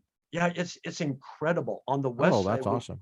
we call them Roosevelt elk, and Oh. they're in the dense sword fern, Douglas fir, moss, and there's so many. Oh my gosh. It is not controlled hunting. It's over the counter tags, but they're so difficult to see. The success. What do you use for elk hunting? I'm sorry, we're getting a little off topic. Yeah. You mean, like, what do I carry? Yeah. Is it bow hunting? Or is it? I carry a rifle. My forever rifle. When I started, I did not start hunting till my 40s, but let's just say I really like it. What caliber do you use? So my forever rifle, I started with the 30-06 because everybody said get a 30-06. That's very romantic and wonderful, and I still have it. It's a great gun. But then I wanted something a little lighter because I like to hike. I like to go way up mountains, and I don't quite like the recoil when I shoot and practice 30 rounds of offhand. I'm a little bit of a sissy, so I wanted to go down a hair. So I'm a scientist, so I study the ballistics. So my forever rifle is a same model as my 30-06 by the same manufacturer, 308, lightweight, compact. How's that? Wow. Very lightweight, cool. compact. With a wood stock. And love it. Wow. I don't care if I beat it up a little bit, and it's helped me take some very fine animals. Oh, that's cool. You know, you can do anything with that North America except maybe grizzly. That's fine. They'll take anything. Sure. Yeah, 308. That's the round of the M60. Yep. I wanted to Rambo keep, round. yeah, I wanted to keep with a 30-06 just for romance and Yeah, history, but that's I the didn't round like, of the M1 Garand. Very fine weapon. It was a staple in Korean War. I like that. I like that Very rifle. powerful. I let my buddy use it this last fall when we went bear hunting. Use my 30-06, and guess what he That's an did? assault Guess what rifle. he did? I never did, but guess what he did with my 30-06? What? He took a black bear. Oh, that's cool. Yeah. Wow. And did Yeah. you And then, guys actually consume it? Do you consume what yeah, you shoot? we ate it. Yeah, we ate it. And then a couple months later, guess what my same 25-year-old buddy does again with my rifle? He took a nice 5x6 elk, bull elk. Wow. Yeah. I love. Yeah, that's spoken like a true Westerner there too. By the way, a lot the elk people will recognize the way you said the antlers. People in the East, they will say a 10-pointer or something when they're talking about deer. They Mhm. count all of the tines. We never did that in Colorado. I grew up in Colorado. It's a 5-pointer or a 6-pointer. We only count one Right. side. Right. And if the Yeah. sides don't agree, then you say where they don't agree. Yeah, you 'Cause gotta sometimes they don't lay it agree. out. Yeah, yeah. We need the specifics, don't we, over here in the West? Well, I asked specifically whether you consume what you shoot, because a lot of people don't know anything about hunting, and Yeah. it's an important question to ask. Every scrap. We would consume everything. What about the hide? What do you do with the hide? We And eat every scrap of the animal. The what do you- hides. yeah. Sometimes we leave the hides for the because we love bacteria and we love fungi. Mhm. We embrace fungi and bacteria. Sometimes we leave the hides for the fungi and bacteria. Sometimes we bring the hides home and tan them. Just depends on the situation, the quality of the hide, and all Yeah. those kinds of things. Like if it's a scroungy black bear that at the end of the summer he looks like he's a balding old man, we might leave that. We might leave that hide for the fungi and bacteria. I gotcha. Of course, you could leave the whole carcass for that reason, but you don't want to do Yes, that, because right? if we treat all levels of organisms with equal love and respect, Yeah. why would you bother not embracing the fungi and Yeah. bacteria? Now, And I mean, after all, it's going to decompose and go into a stream, maybe out to the river, down to the sea, sure. and you can help support a gray whale, and that's all good. Yeah. What does black bear taste like? Is it Well, gross? it tastes like black bear. I cannot say that it's like anything. Okay. I did read we had this well-known hunter and his wife in Oregon, and they have a cookbook for wild game. And I remember reading the section on bear, and they said when they do cooking dishes and they do blind taste testing with their friends always choose the bear as the best. Wow. So Interesting. a lot of people don't know that, but it has the key with bear, like with most any animal, but especially bear. Immediately get the hide off, immediately get the meat cooled down, immediately get any excess fat off the meat. That's the key there. Okay. Wow. So the lady from Harvard Law that's listening Yeah. to this right now that Yeah. you referenced earlier, she's freaking out now because we're Well- talking about we started talking about homeschooling. Now we're talking about how to skin a bear and put it in Oh, the freezer. I don't know. I don't She's like, Proper see, process. I told you, this is what the homeschoolers are I like. don't know. You can't- Maybe she's one of the best known white-tailed deer hunters of her area. I don't know. Yeah, Maybe it's she's written possible. maybe she's written a book on why there should only be 50 wolves in Oregon and more elk. I don't know what else she's written. I doubt it, but Do you have wolves in Oregon? we do. It's fascinating. I have I guess you could say I have a philosophical take on wolves.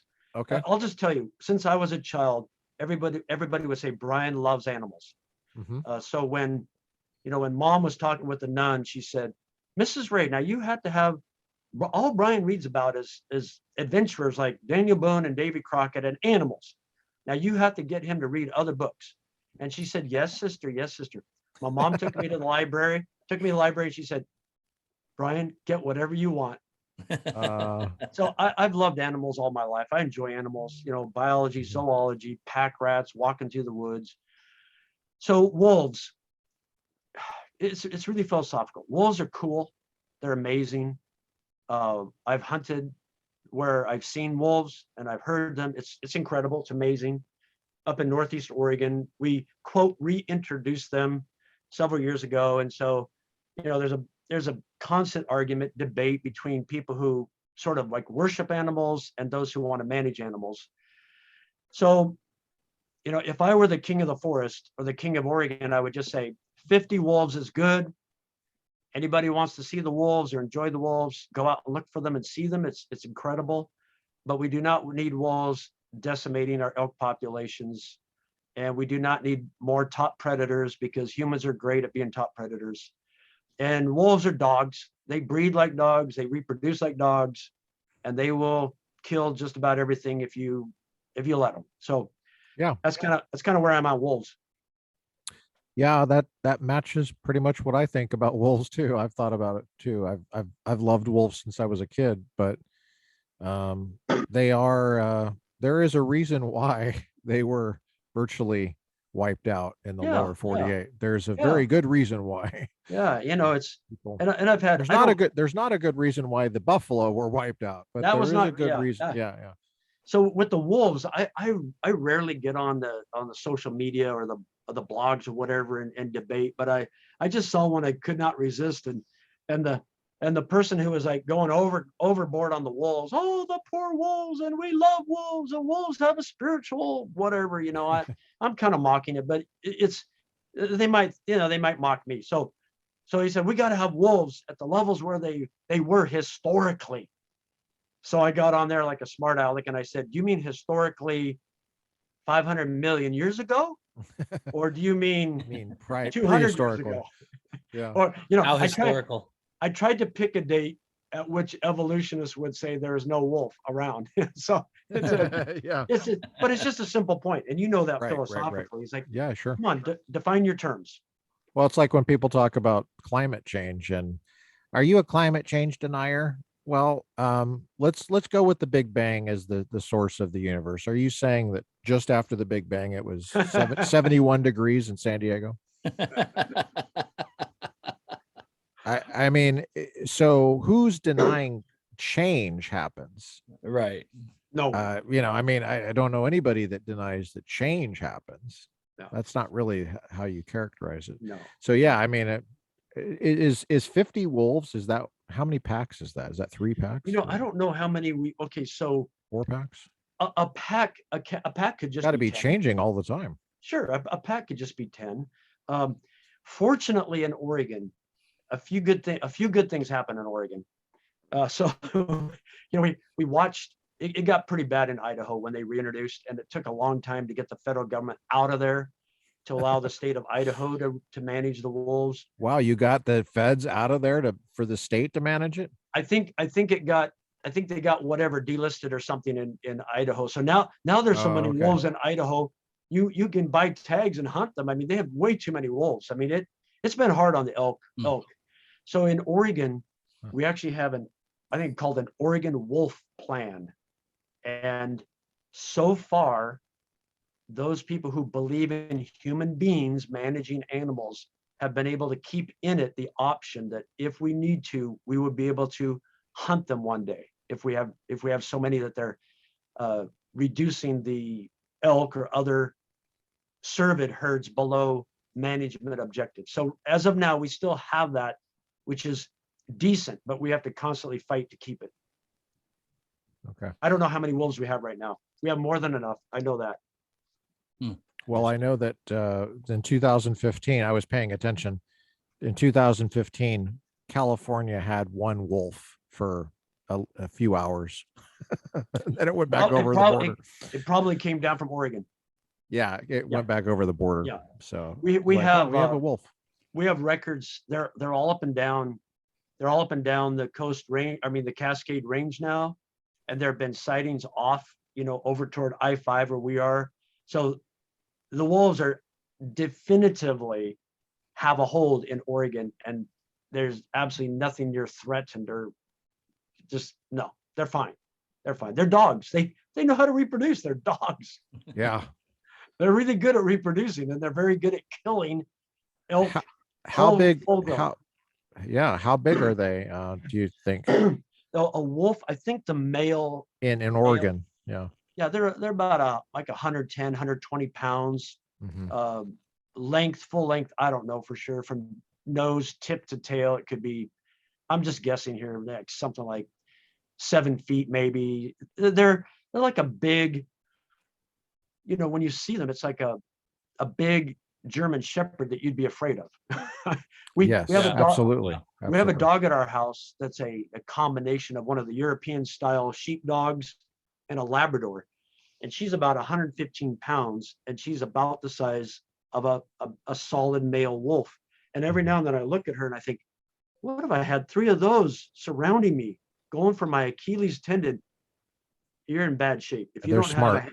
if you don't have a handgun and get your back Yep. against the tree, you're in trouble. Yeah, they're smart. Very And smart. you won't hear them coming either. No, I've met hunters who said, they've shown me certain roads. They said, never go up there without a handgun. The wolves are all over. Just don't go. They would say, preferably don't go alone. I'll go alone because that's how I am. But they say, don't go without a handgun. Yeah. And keep your eyes open. Keep your eyes in the back of your head. Mhm. Yeah, that's interesting. I'm reading Laura Ingalls Wilder series, Little House on the Prairie. The book has a chapter on wolves, and it's probably the most eerie chapter in the book. And they talk about Indians and all sorts of stuff, but the stuff about wolves was just totally creepy. Mhm. I mean, it was just, and it's based on her recollections too. Mhm. And Mhm. it's interesting that um, there's so much variation with these stories about wolves, including pack size. The biggest pack size I've ever heard of is 50. That was not normal. That's not normal, Whoa. but there's all Yeah. sorts of abnormal stories about wolves, Sure. like them taking out an entire herd for no apparent reason. Maybe it's an ancient instinct to, if it's cold out, they know the meat's going to be there for a long time, and they Yeah. don't have to worry about, I don't know, but Yeah. it happens. It's The well idea known. It happens. the idea of the nice, calm, peaceful nature is so ridiculous, and there are documented cases of the wolves coming in, just slashing the throats of multiple sheep and leaving Yeah. them. It's Yeah. not winter, it's just, Yeah. hey, It's interesting. animals do Yeah. things. Yeah. Yeah, it's fascinating. I love, one of my favorite courses at my master's in zoology was ethology, studying animal behavior. It's cool. It's fascinating. Yeah. And to think that, what so many people do, speaking of philosophy, is that we anthropomorphize animals. That's And we true. have to remember, depending on your philosophy, we are or are not animals. And some people might think, you're crazy, Brian. Well, okay, it depends. If you're Depends. if you're a secular humanist, you might say, hey, we're just part of kingdom Animalia, kingdom, phylum, class, order, family, genus, species, and we're Mammalia, and we're Chordata, and we're, Homo sapien, da, da, da, da, da, da. But from a theological perspective, you say, oh, they're the animals, and man, woman, Mhm. different. Yeah, that's what got you into science? What Oh, were you like that as a kid? yeah, I was like that as a child. So I was just the kind of child who I'd see a spider and sit there for a half hour watching it catch insects. I'd throw at insects. I'd watch it inject the venom and wrap it, and I'd play with it. And I had a box at home. It was an old drawer. My dad let me have it. It was about maybe 2 feet by 3 feet. Maybe it was an old wooden drawer. So they let me put it on the back porch, fill it with soil and rocks, and put a net over it. And then I filled it up with snakes and things, and play with the snakes. That's just how it was. You're like, oh, that's how venom feels. Oh, yeah. I was a kid who would have rats and mice and tropical fish, and I'd sit in the room and turn off the lights and just have the light on in the tropical fish tank, and I would do watercolor paintings of them. I just like animals. Were you homeschooled? I was not. No. Public school or private? Roman Catholic schools. Oh, okay. Roman Catholic. How was that? How would you say that was compared to, like, if you had gone to a public school? I know that that's like an impossible question for you Sure. to Yeah. answer. Yeah. but Yeah. I get, yeah, the way I can relate to that is by, Tell us how that compares to these experiences that you didn't have. yeah, talking with my wife who went to public schools. She attended public school in Portland, one of the wealthier neighborhoods, and then I attended Roman Catholic school over on the other side of town. But by comparing stories, I can learn something of that era. And then, of course, I had friends in public schools.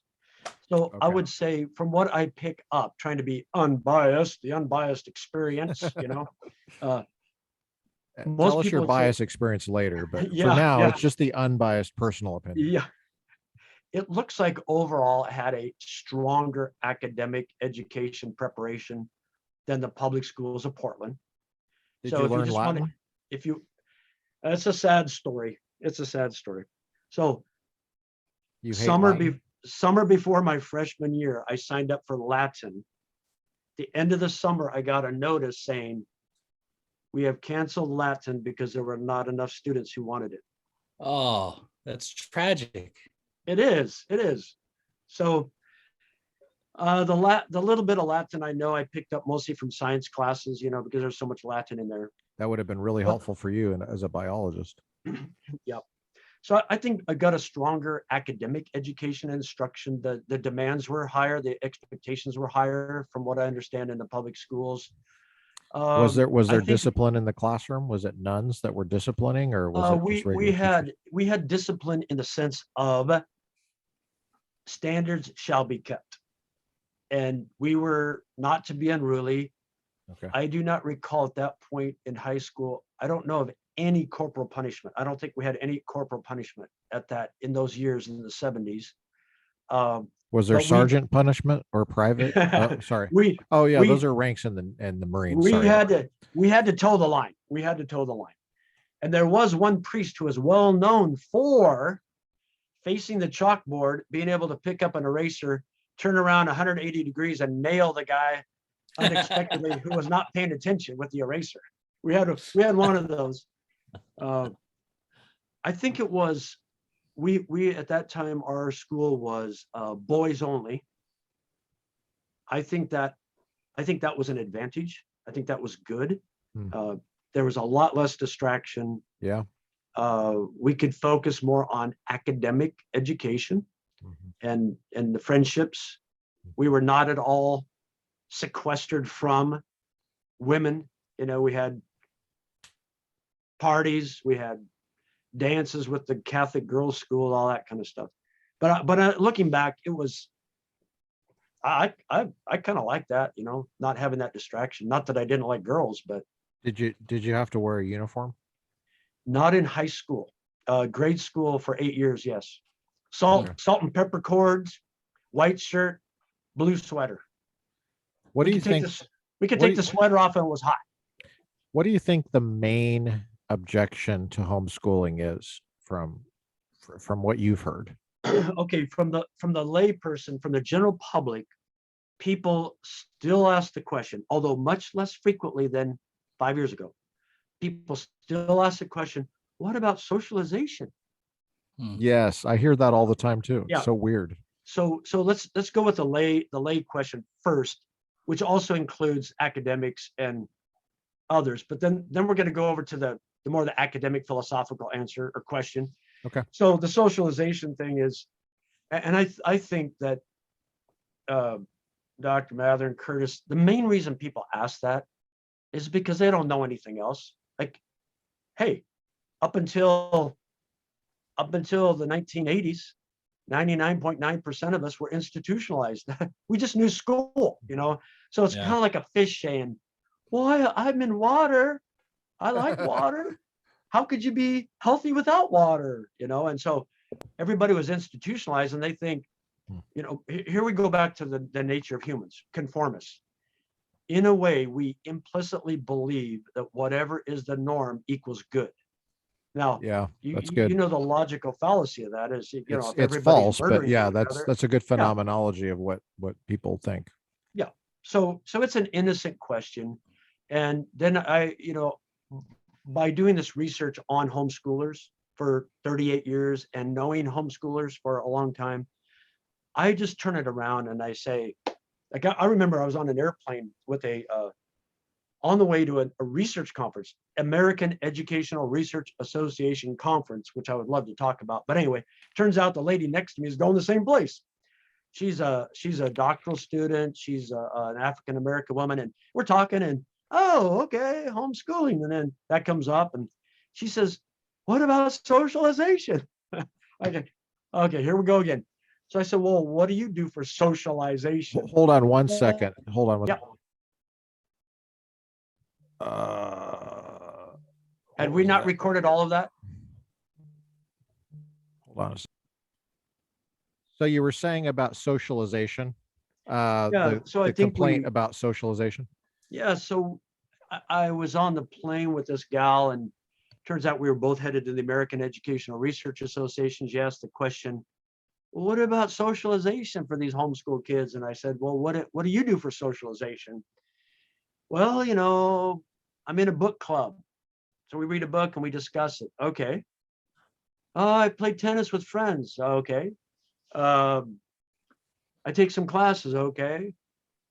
I'm in church and I visit with people. Okay. I said, well, that's just like homeschool kids and teenagers and adolescents. They live life. They live life like Right. kind of like adults live life. Why, what are you concerned about? Oh, I get it. I said, do you only hang out for 6 hours per day with people who are 30 to 31 years old now that you're an adult? Well, no, you know, you have to go through a cyclone fence and a metal detector to get into your wherever you do things for Right. 6 hours per day. Well, Yeah. no. And wear a mask.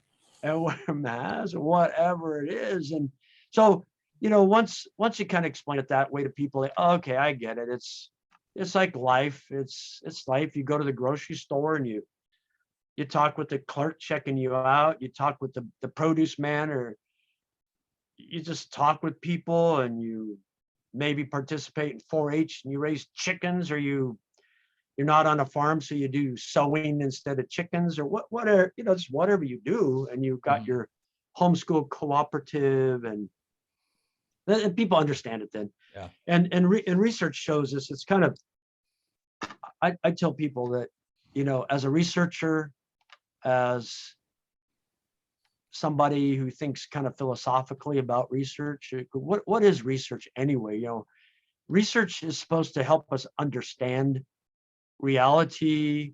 Of course, you don't want to say truth with a capital T when you're talking with a secular audience. I don't know who I'm talking to, but anyway, you look at research on home education, and I'll just give you a quick factoid. So a few years ago, I did a review of research, and I chose for my methods to only review peer-reviewed articles. Not because peer-reviewed necessarily means it's good research. It's just, you know, it's a criteria. It's research that fits in for now. Yeah, it's a criterion.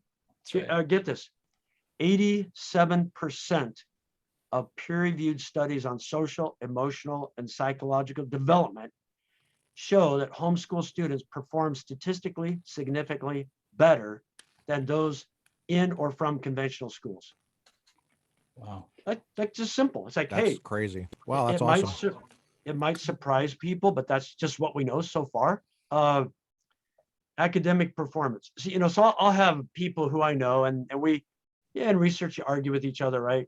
And I have people say, "Oh, Ray, you're not interpreting that properly, whatever. You know, you didn't consider this and that and this." There's Well, always actually, an excuse. I did. Okay. Here's another one. Okay, no. Let's go back to socialization. So from I don't want to get off track. Okay. Because I want to finish my answer there. So that's kind of the lay question about socialization. But there's another question about socialization, Dr. Mather and Professor Olson. That is, what is the socialization that is happening in government-run public schools and in institutional private schools? Yeah, let's compare. What is it? What's going on there? Let's do apples to apples. Yeah. yeah, what's happening there? Yeah. And this is where, Let's take a close look at that.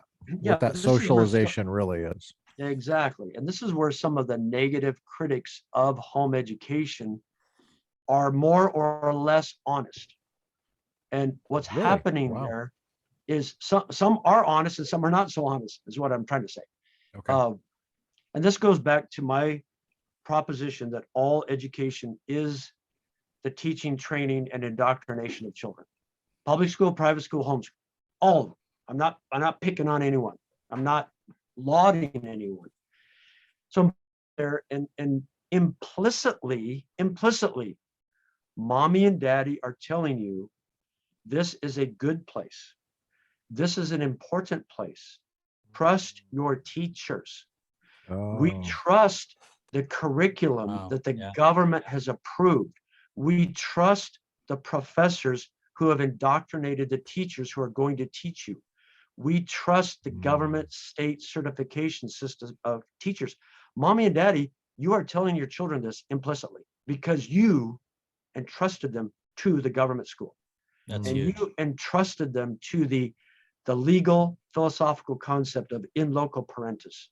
So mom and dad, I'm challenging you. Do you actually want to give that message to your children? And it's the same message about private school. It's the same message about homeschooling. And so then your child arrives there, raw, fresh, first grade, or well, most kids now, kindergarten, right? Kindergarten. What's kindergarten? 4 years old, 5 years old? I don't know, 5 maybe, 5, I think. I think And it's 4 to 5. 5-ish, you know, Yeah, all 5 to 6, well, maybe. I can't remember. let's skip kindergarten, but it happens at kindergarten too. First grade, all day long, this teacher, your parents really basically don't know. They don't know No, this of course teacher not. personally, relationally, No. maybe in a small town, maybe. Okay, granted, there are always exceptions. Okay, If you go to the same church, maybe. yeah, you maybe. Yeah. And you If think, you're oh, both a she's part of the same National Rifle Association chapter. yeah, or Sierra Club or whatever. Yeah, sure. Wolf worship team. Bowling league. Yeah. Something. Wolf. Yeah, of course, people can take that. People can take that out of context. I said I like wolves. I like wolves. They're cool. I do like wolves too. But I'm not a wolf worshiper. Okay? They're a cool carnivore. Very. Does it mean I want them running around my neighborhood? Canis lupus. I learned a little Latin. Canis lupus. Yeah. So you don't know who she is, but you see, oh, she's nice. And then you go online yesterday and see what state just passed a law that says basically teachers are not allowed to hide sexual they're not supposed to have their sexual conversations with children. They're not supposed to hide if children bring up that they want to be transgender, whatever. Some state just passed a law. And the teacher says, I'm not going to obey that. I'll go to jail. These are my children. And one of the most wonderful things about being a teacher, I, as a homosexual, gay, lesbian, whatever woman, I get to have this close relationship, and they have to trust me, and I got to be able to talk about these things with them without having to let their parents know. I mean, I'm paraphrasing, Wow. but that's the basic. That's what she said. Yeah. Wow. And that is a very common attitude of this generation of government school educators. And by the way, not just them, many private school educators.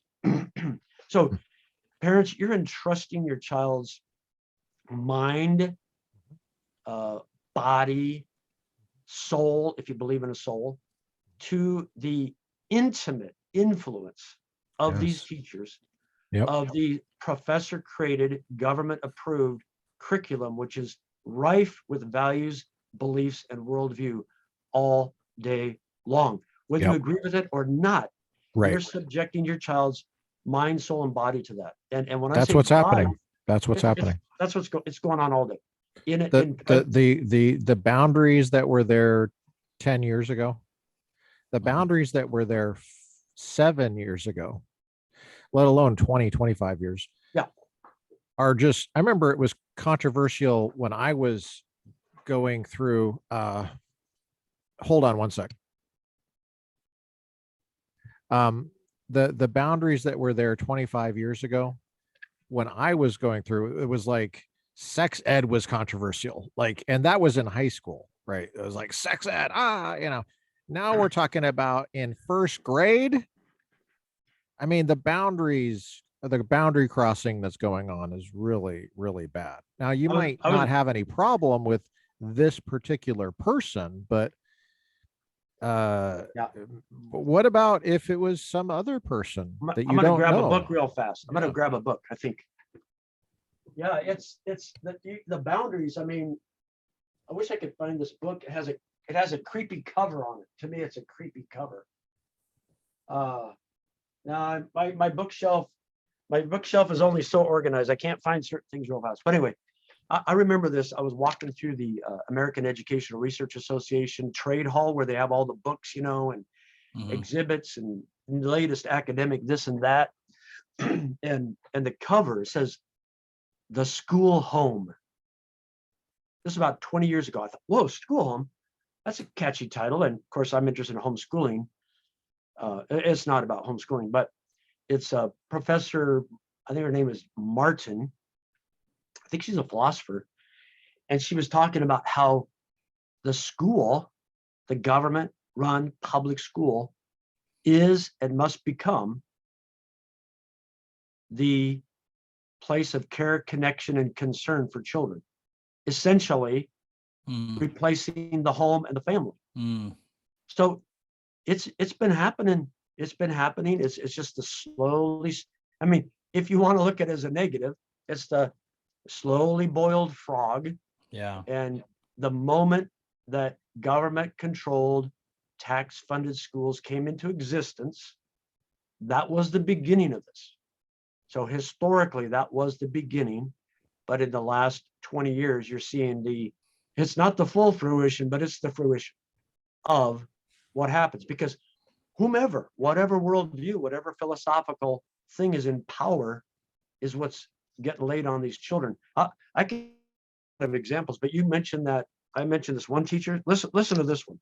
This is, I'm gonna have to go roughly. I'm gonna go roughly 5 years ago. I was attending the American Educational Research Association, and I looked up this one thing in the program. The program is every year it's thick. It's like a telephone directory with. Here's an example. This is, let's see, 2019 AERA. Okay, so here we go. 2019 American Educational Research Association, and the topic that the theme that was delivering education research in a post-truth era, multimodal narratives to democratize evidence. Democratize. Holy moly schmoly. Like, okay, you have a PhD to read the theme, So anyway, What does AERA mean? American Educational Research Association. Okay. And is this like a secular?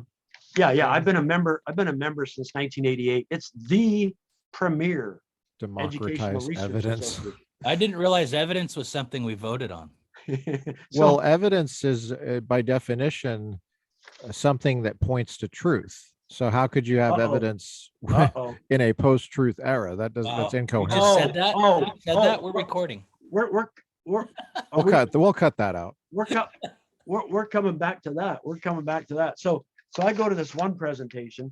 I always want to look up a few presentations that I think might be particularly titillating for me. But this one was about by so-and-so, something like the presenter was going to be, let's just say Bob.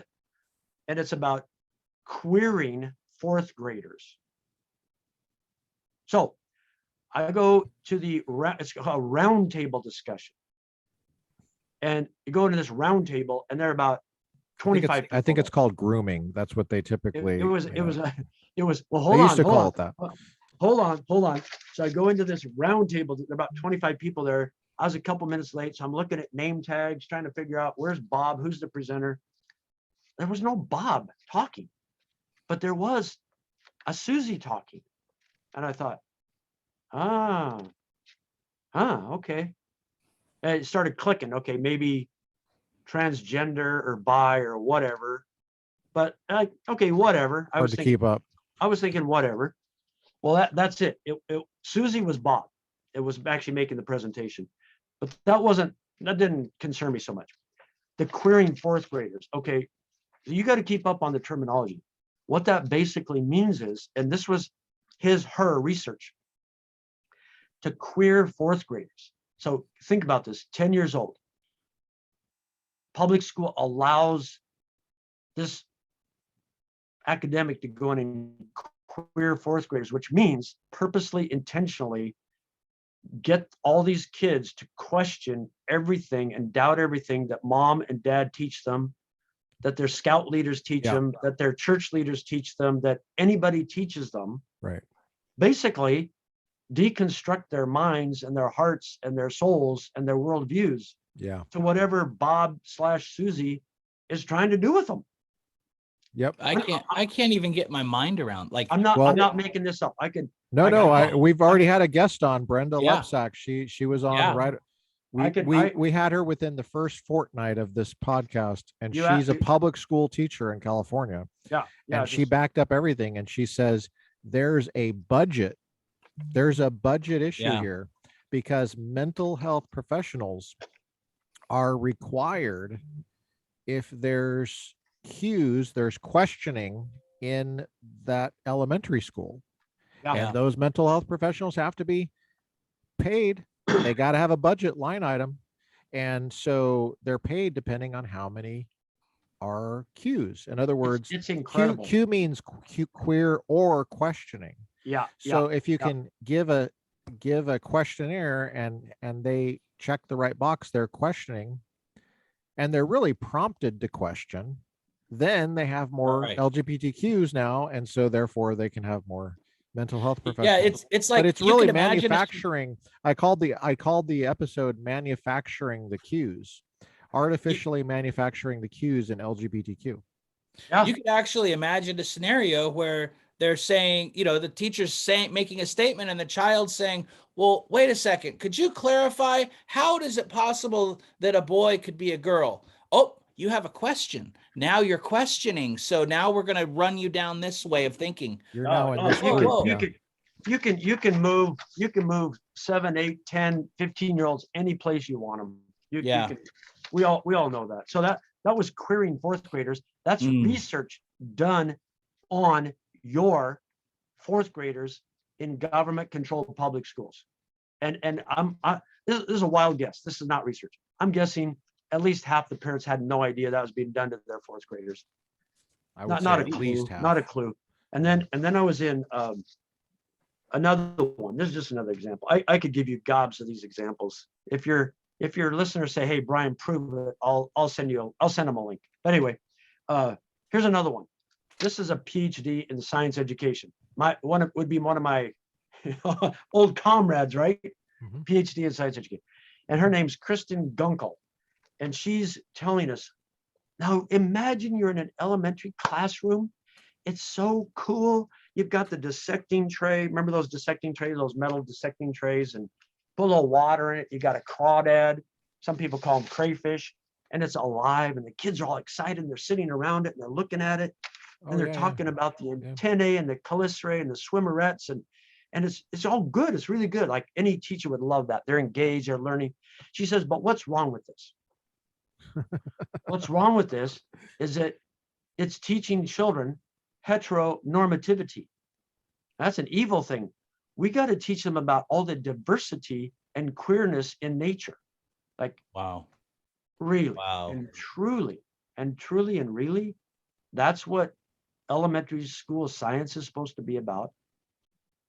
What in the world? She's quoting like a new 10 Commandments or something. It sounds like she's Moses coming down from the secular mountain, and there's a new commandment, and you can't make any heads or tails of what the commandment is exactly. How do I make sure there's diversity? What if there's not diversity? You are on track. Of course, all the kids get A's. There's no diversity with the grades. But I was sitting in at the AERA. Okay, by the way, picture this. The AERA, the years I've gone up until the government lockdowns, attending these, whether we were in Montreal, Canada, or San Francisco, or San Diego, or New Orleans, or Washington, D.C., or Chicago, 12,000 to 15,000 attenders at this conference. Think of the massive budget, gigantic system that is cranking along, that is government-run K-12 and university schooling, and all these researchers, policymakers, money. doctoral students. Yeah. It's incredible, Yeah. incredible. And I was sitting there one time listening to all these presentations. You mentioned Moses. Mhm. I was sitting there listening to one of these. I closed my eyes. No offense to my friends who might be a Southern Baptist pastor who's a little bit rotund from eating too many grits. You could just change the terminology, and they were preaching a gospel. Yeah. They're preaching a gospel. Yeah. That doesn't with surprise me at all. zeal, sure. and without research evidence. And this is the American Educational Research Association. It's religious. It's incredible. It's religious. Religious association. So Well, so yeah, people might be wondering. yeah. Yeah. So somebody listening might say, okay, Brian, what does this have to do with? What does that have to do with homeschooling, public school, private schooling? Remember, these are the people at this conference. I'm just going to hold it up here again. These are the people at this conference. Mhm. Not the only people. If you can't, if you can only hear this because it's on the podcast, he's holding up that same book about post-truth. Oh, yeah. Sorry. So they're Okay. they're massively influential Mhm. in who is teaching in your government tax-funded schools and So- private schools. Yeah. And Well, because the massively influential. private school teachers They're go to college. They're right there. I mean, they are- they're not Yep. exempt from this. So how do you get your budget and your money to run what you're doing? Mostly donations. Okay. Yeah. What if people Uh, want to support you? How do they do that? Oh wow, it's so easy. go to the website, N as in national, HERI.org. And one of our friends said, hey, Dr. Ray, we're not going to give money until you put a donate button up there. So she influenced us to put up a donate button, and there it is, donate / How do you put a donate button up there? We need to know. it's so Is it hard? No, it's pretty easy. Just find some 17-year-old who knows how to run your website and put up a donate button and hook you up with some credit card company that wants to use your money while you're not using it and make money off of you. They'd love to do that for you. Or PayPal or whatever. Nah, I don't want to endorse any of those. Go find some alternative one. Okay. So All right. so national NHERI.org, NHERI.org. Mostly donations, and we get some research grants and Now, did you find? Were you the founder of this organization? or yes, a some- few other guys and I founded this in 1990. So believe it or not, this institute is 32 years old. Wow. And then before that, yeah, we're doing just audio, aren't we? So Well, there's audio for that- and video, but Oh, probably okay, most okay. people that will listen to this are not Oh, looking at okay. the video. Okay, I'm gonna throw up another thing here. So this is the journal Homeschool Researcher. Mhm. By the way, we copied and named it after the flagship journal of that AERA is called Educational Researcher. So I just called it Homeschool Research. There's a little history there. Notice it's 2 words, homeschool. I founded that journal in 1985. Wow. Whoa, 1985. Continuous publication since 1985. But the Wow. history there is back then, nobody knew what to call this thing. Mhm. So some people called it home education. In Europe, more people call it home education. Okay. Some people here called it homeschooling with 2 words. Mhm. It evolved basically into homeschooling 1 word. It's been called a lot of things. I started a bibliography called it home. I started this bibliography probably before 1985. Home-centered learning, annotated Ooh, I like that. bibliography. I like how careful you are with the rhetoric of what Yeah. it's called, home-based learning. That was great. That little thing that you did. I What think if that's a parent is listening to this and maybe they have the really small children and they're looking ahead and they're thinking public schools is pretty much all we can do, but more and more they're increasingly very disturbed by what they're seeing, rightly so. And they're thinking, I think I want to fight back on this, if for no other reason, just to fight back on the politics of it, and I'm going to do some homeschooling.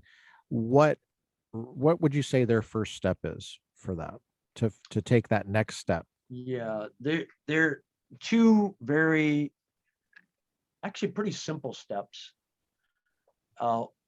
Not necessarily in this order, but concurrent. Okay. Go see if you can go meet 2 or 3 families who homeschool. How do they do that? Just so What, you the can yellow go. pages? Oh my goodness, you could go online. There's a website. There's a group called Craigslist? yeah, there's a group called Homeschool Legal Defense Association, but the acronym is real easy. HSLDA, and you go there, hslda.org. Let me see here. I can maybe multitask. I'm not good at that. I hear a typewriter. Yeah, maybe I can do this for you. But anyway, hslda.org, and then they have a page. Find a local homeschool support group. Imagine that. HSLDA, and you type. All you have to do is type in your zip code, And it's for the entire United States or lower it's for the 48? entire United States. I just Even typed for in Hawaii? everywhere. I just typed in a zip code in Oregon, and up popped 1, 2, 3, 4, 5, 6, 7, 8, 9, 10, at least 10. Oh yeah, show more. many Wow. many local support groups, Oh, cool. study groups, blah blah blah blah. Sounds like it's very grassroots. Oh, it's very grassroots. It's And not then like there's a all these guy local- in charge. You go talk to Mike. He runs Oregon from the top exactly, down. exactly. You. I'm glad you said that word, grassroots. It's been a grassroots movement the whole time, and they're grassroots, but they're very interconnected. Like you go to this website, type in your zip code, pop up come all these support groups. That's the terminology in the homeschool world. You got Support groups. local Okay. support groups. Okay. You've got statewide organizations, and you've got a couple of Homeschool Legal Defense Association. They're the big name in lobby, or not lobby, homeschool advocacy, legal protection, all that. It's like an insurance deal, but they do all. That's awesome. They offer assistance to help you with special education, special needs children. These local groups are everywhere. These state organizations are everywhere. Okay, so that's one. Okay. One Yeah, thing. special needs children. That's a topic I had in mind on my list. We didn't get to, but yeah, there are things. There's people and services all over the place. Then you find somebody's going to criticize this episode and saying we talk more about wolves than special needs kids. Well, sorry, that's just my personality coming out. I apologize, but it is a concern of mine. Yeah. It's what if your kid is deaf? What do you do? It's a philosophical overlap. So you get these support groups at the local level, and I'm telling you, there's basically anywhere in America, there's a homeschool family within a few miles of you, or within a couple of blocks of you. So you meet a few different families, and hopefully they're a little different how they go about it, because some homeschoolers have a highly structured, and they're gonna do institutional school in their home. Then you have other homeschoolers like, hey, wake up in the morning, see what happens, integrate life with learning. There are many different ways to home educate. In the few minutes that we have left, yes. I wanted to ask you a couple things. One is, let's say I'm a secular parent and I'm like a little bit uncomfortable it seems like there's a lot of Christians, a lot of religious people, and I'm just not religious, let's say. And I do those steps because I trust you. You seem like you like wolves. You're sciencey. I'm sciencey, maybe because I'm secular. At least I think I am, but I'm not really, maybe. But let's say I'm a secular person who likes science, and I like you and I trust you as a person. So I'm going to do that. And then I connect with these local support groups, and they're just weird. What about that? Yeah. I mean, I just don't fit in. They're weird. Right. a lot of these support groups will be Christian run or Christian oriented. However, on the website I just mentioned, I do not think that they are. I think they include any kind of group, and So you could start your own group for secular people. There you go. But non-weird secular people. You're not going to have you're not going to have any trouble finding eventually a support group where you feel like you fit in philosophically, religiously, politically, pedagogically, whatever. You can find them. I'll give you an example because I know Oregon. So Oregon has two main statewide organizations. One is clearly, unapologetically run by Christians, and another one is clearly, unapologetically secular, or they call themselves inclusive. Hey, whatever. Okay. And a lot of these people, they don't particularly hang out together at homeschool co-ops, but anytime a law comes up where they're trying to say, government, would you please leave us alone? They're together like hand in glove working together because they all believe in allowing parents to raise and bring up their children as they believe. That sounds really healthy. I really love that. That's awesome. And it's that way in almost all the states. I know these people, I know these groups. I interact with both groups who are on these different philosophical pieces of the world. I think a lot of so-called secular, they may not use that word of themselves, but just they might say non-religious or or prefer not to say or whatever. Right. I think a lot of people are very disturbed by the schools too for academic reasons. They hate the fact. I think it's a lot of grandparents too that like that's not how it was when I was a kid. I mean, there's no standards, and that's destroying us. These kids can't think. They can't think for themselves. The TikTok mentality, it's the meme mentality. It's a short attention span. It's I'm glad entitlement. you said that. And I think a lot of secular-ish or non-religious folks have a big problem with that. You call them the traditional liberals, the people that really do believe in free speech. Yes, I like the terminology. I talk about, maybe I'm not right because philosophy. I call them classical liberals, and I just did this while we're talking. I was able to multitask. I just Googled. I don't want to give Google credit. I internet searched atheist homeschoolers. Right near the top of the pack, there's a group, atheisthomeschool.com. You're an atheist, you want to hang out with atheist homeschoolers, go to atheisthomeschool.com and see what's happening.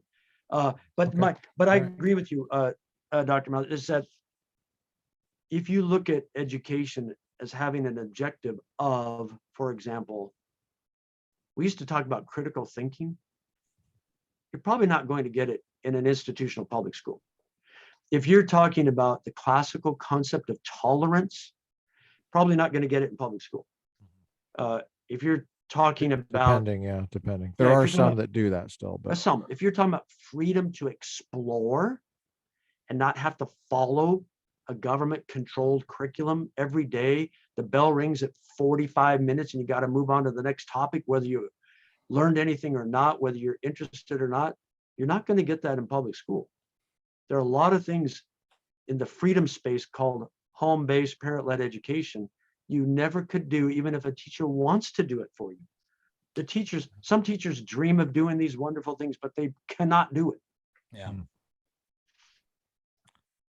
Well, the last question I had for you, Dr. Ray, is what's a typical day for you? Like, what time do you get up? Do you have coffee? What time do you go to bed? Yeah, so I get up, I won't be too specific, but before 7 a.m. Do you need an alarm? I do. I use an alarm, yeah. Okay. Yeah. And probably don't need it, especially in the springtime. And I go and I read a thing called the Bible. Do you have coffee with that? Do you eat something? No, I'm on the floor and I do calisthenics. I do stretches and push-ups and sit-ups and calisthenics, and then I move on. I've got the water heating up, so I've got the coffee getting going, and then I'm kind of a routine guy in some ways, but I'm very adventurous in some ways. So Then I'm on to breakfast. I eat a full breakfast. Oh, by the way, we have a little 6-acre farm, so I let the sheep out and or feed the cow, and or a couple days ago slaughtered a cow with a son-in-law by hand. Well, I used a certain metallic thing with some projectiles to put it down first. Helped him gut it out. So Whoa. then I take care of the animals. Then I go on to breakfast is kind of every other day, eggs and toast. What time would that be at? Oh, that's around 8-ish. Okay. Yep.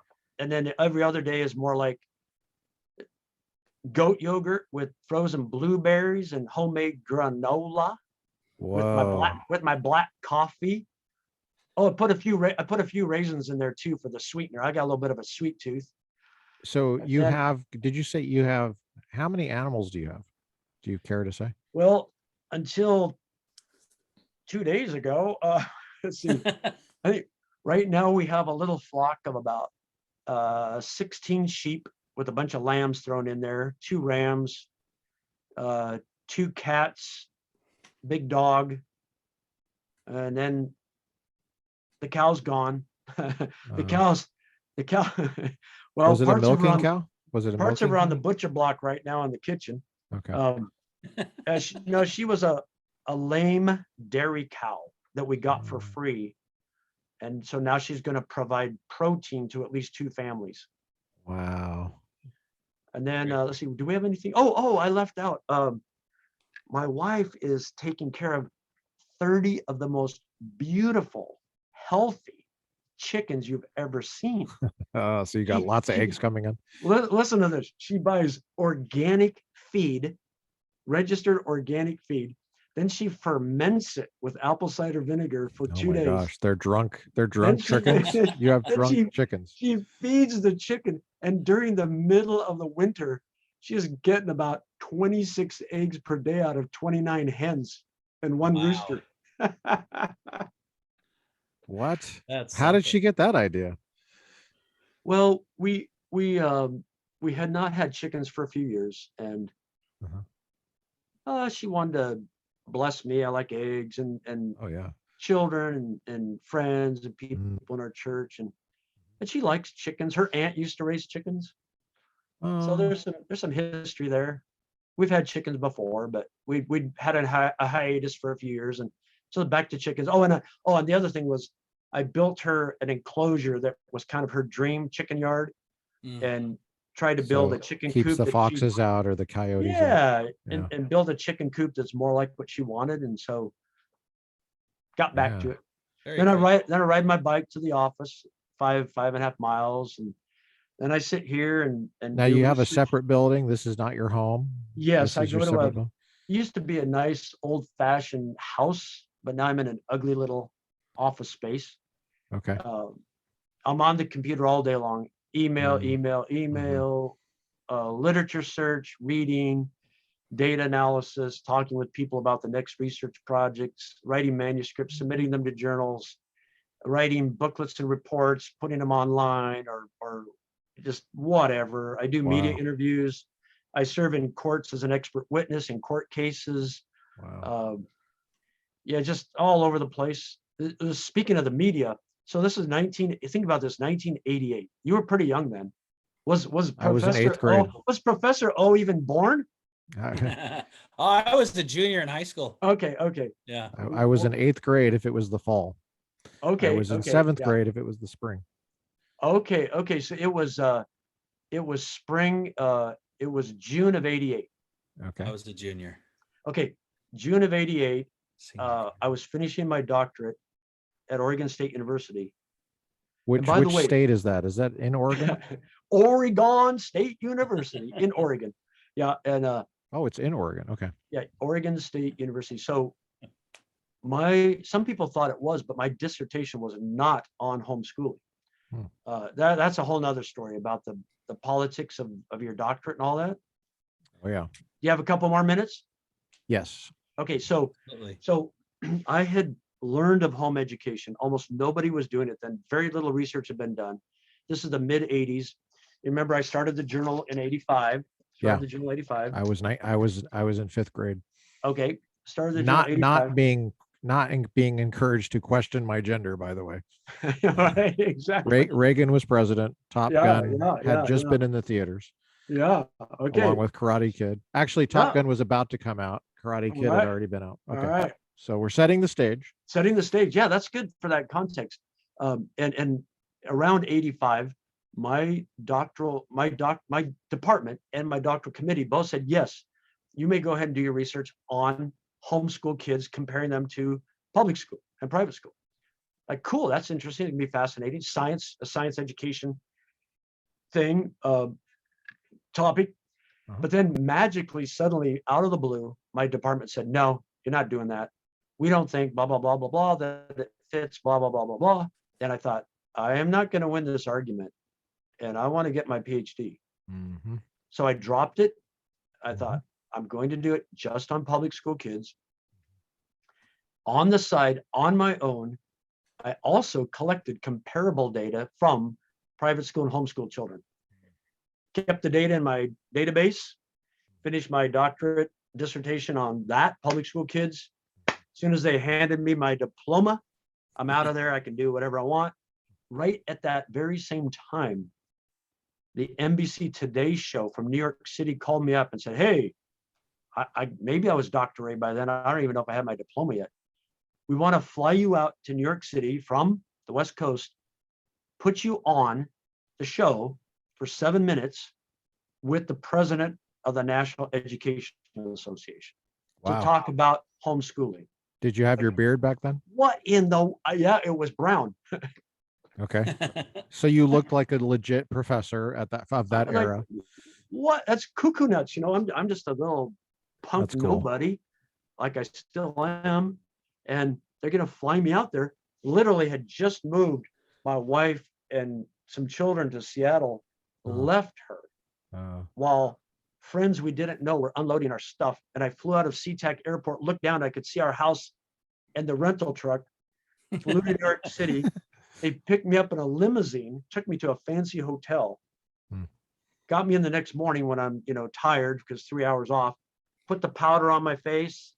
I met the host, go on the show, president of the biggest, I think that's the biggest union in the country. And anyway, a good friend of mine who's an attorney prepared me what to do. It worked perfectly. So that was the beginning. That was the beginning of, experience with the media. So I do that too. That's what I do during the day and just dink around here and read stuff and have fun. I bet being in nature like that helps you. Riding your bike. It's very nice. Yeah. It it kind of clears my head and I can ponder things on the way in, on the way home. Yeah. And sometimes I'll get in, I got to write down right away some of the thoughts I had, or get home, I write a few thoughts down after I hug my wife and kiss her. Then I try to I'm kind of a segmented guy. I try to get home and that's it. I'm with her. You have boundaries, in other words. Yeah, I'm with her and that's what we do. And what time do you go to bed typically? What time do you fall asleep, you think? Oh, between 10 and 11. Okay. Well, thank you for giving. I read a little bit. I might read a little bit at night. I might read I don't read many novels. I might read Theodore Roosevelt's African Game Trails. I might read a novel, not very often. I might read. But you're not watching television. You're not watching Netflix or something like that. TV. I think we basically blew it up. Yeah. I don't know. A few years into our marriage. Okay. Well, good. Our family was upset with us because we did not have one. So they made us have a TV and bought us a little black and white TV. So we're not TV junkies. I would have to admit, over the last few years, I've started to watch a few more, online. I'm not going to give credit to any particular video platform, but I've watched a few more videos in the evening of, let's say people who I disagree with a bit on some philosophy and everything, or some very select and very educational hunting channels. Yeah. I tell my wife that's education. There you go. Yeah. I learn Some of it's about good. I learned animal behavior and Yeah, survival right. skills. Survival skills. there you go. You can spin it in any number of ways. Well, we appreciate you giving us a look inside your life and what an academic homeschooling organization thinks about during the day and advocates for us all. Really, I consider you an advocate for everybody. Yeah. I'm glad because you see it that way, because absolutely, I think you're a public servant. Ironically, I want the best I want you the best truly are. education. Yeah, Best education for children. I totally get that from you, and I think that comes across very well. Dr. Brian Ray, we really appreciate it. Curtis, you have anything else? No, I mean, I echo everything you just said. It's been a pleasure being with you, Dr. Ray, and letting us look at everything and discuss your concerns and the things that you address with your organization. It's great. It's great. Keep it up. Well, I really appreciate it. It's great being on and being able to cover such a wide variety and letting me touch upon different things, and you bringing up. These are great things to think about. And I think all parents, all Americans, all Koreans, all Germans, everybody needs to think about these things. I mean, you have situations like Germany where they still ban parent-led home-based education. They don't want people to have that freedom. And that started back in the era of, I mean, literally it started back in the era of the National Socialists, and they still ban home education. We need to be thankful for that. In America, we're leaders. We are leaders in the terms of educational freedom, and we need to keep that. Yeah, absolutely. Amen. Our country depends on it. Not only our children, but our future depends on it. So thank you for all of the service you have rendered us and continue to do so. You're welcome. Enjoyed being here.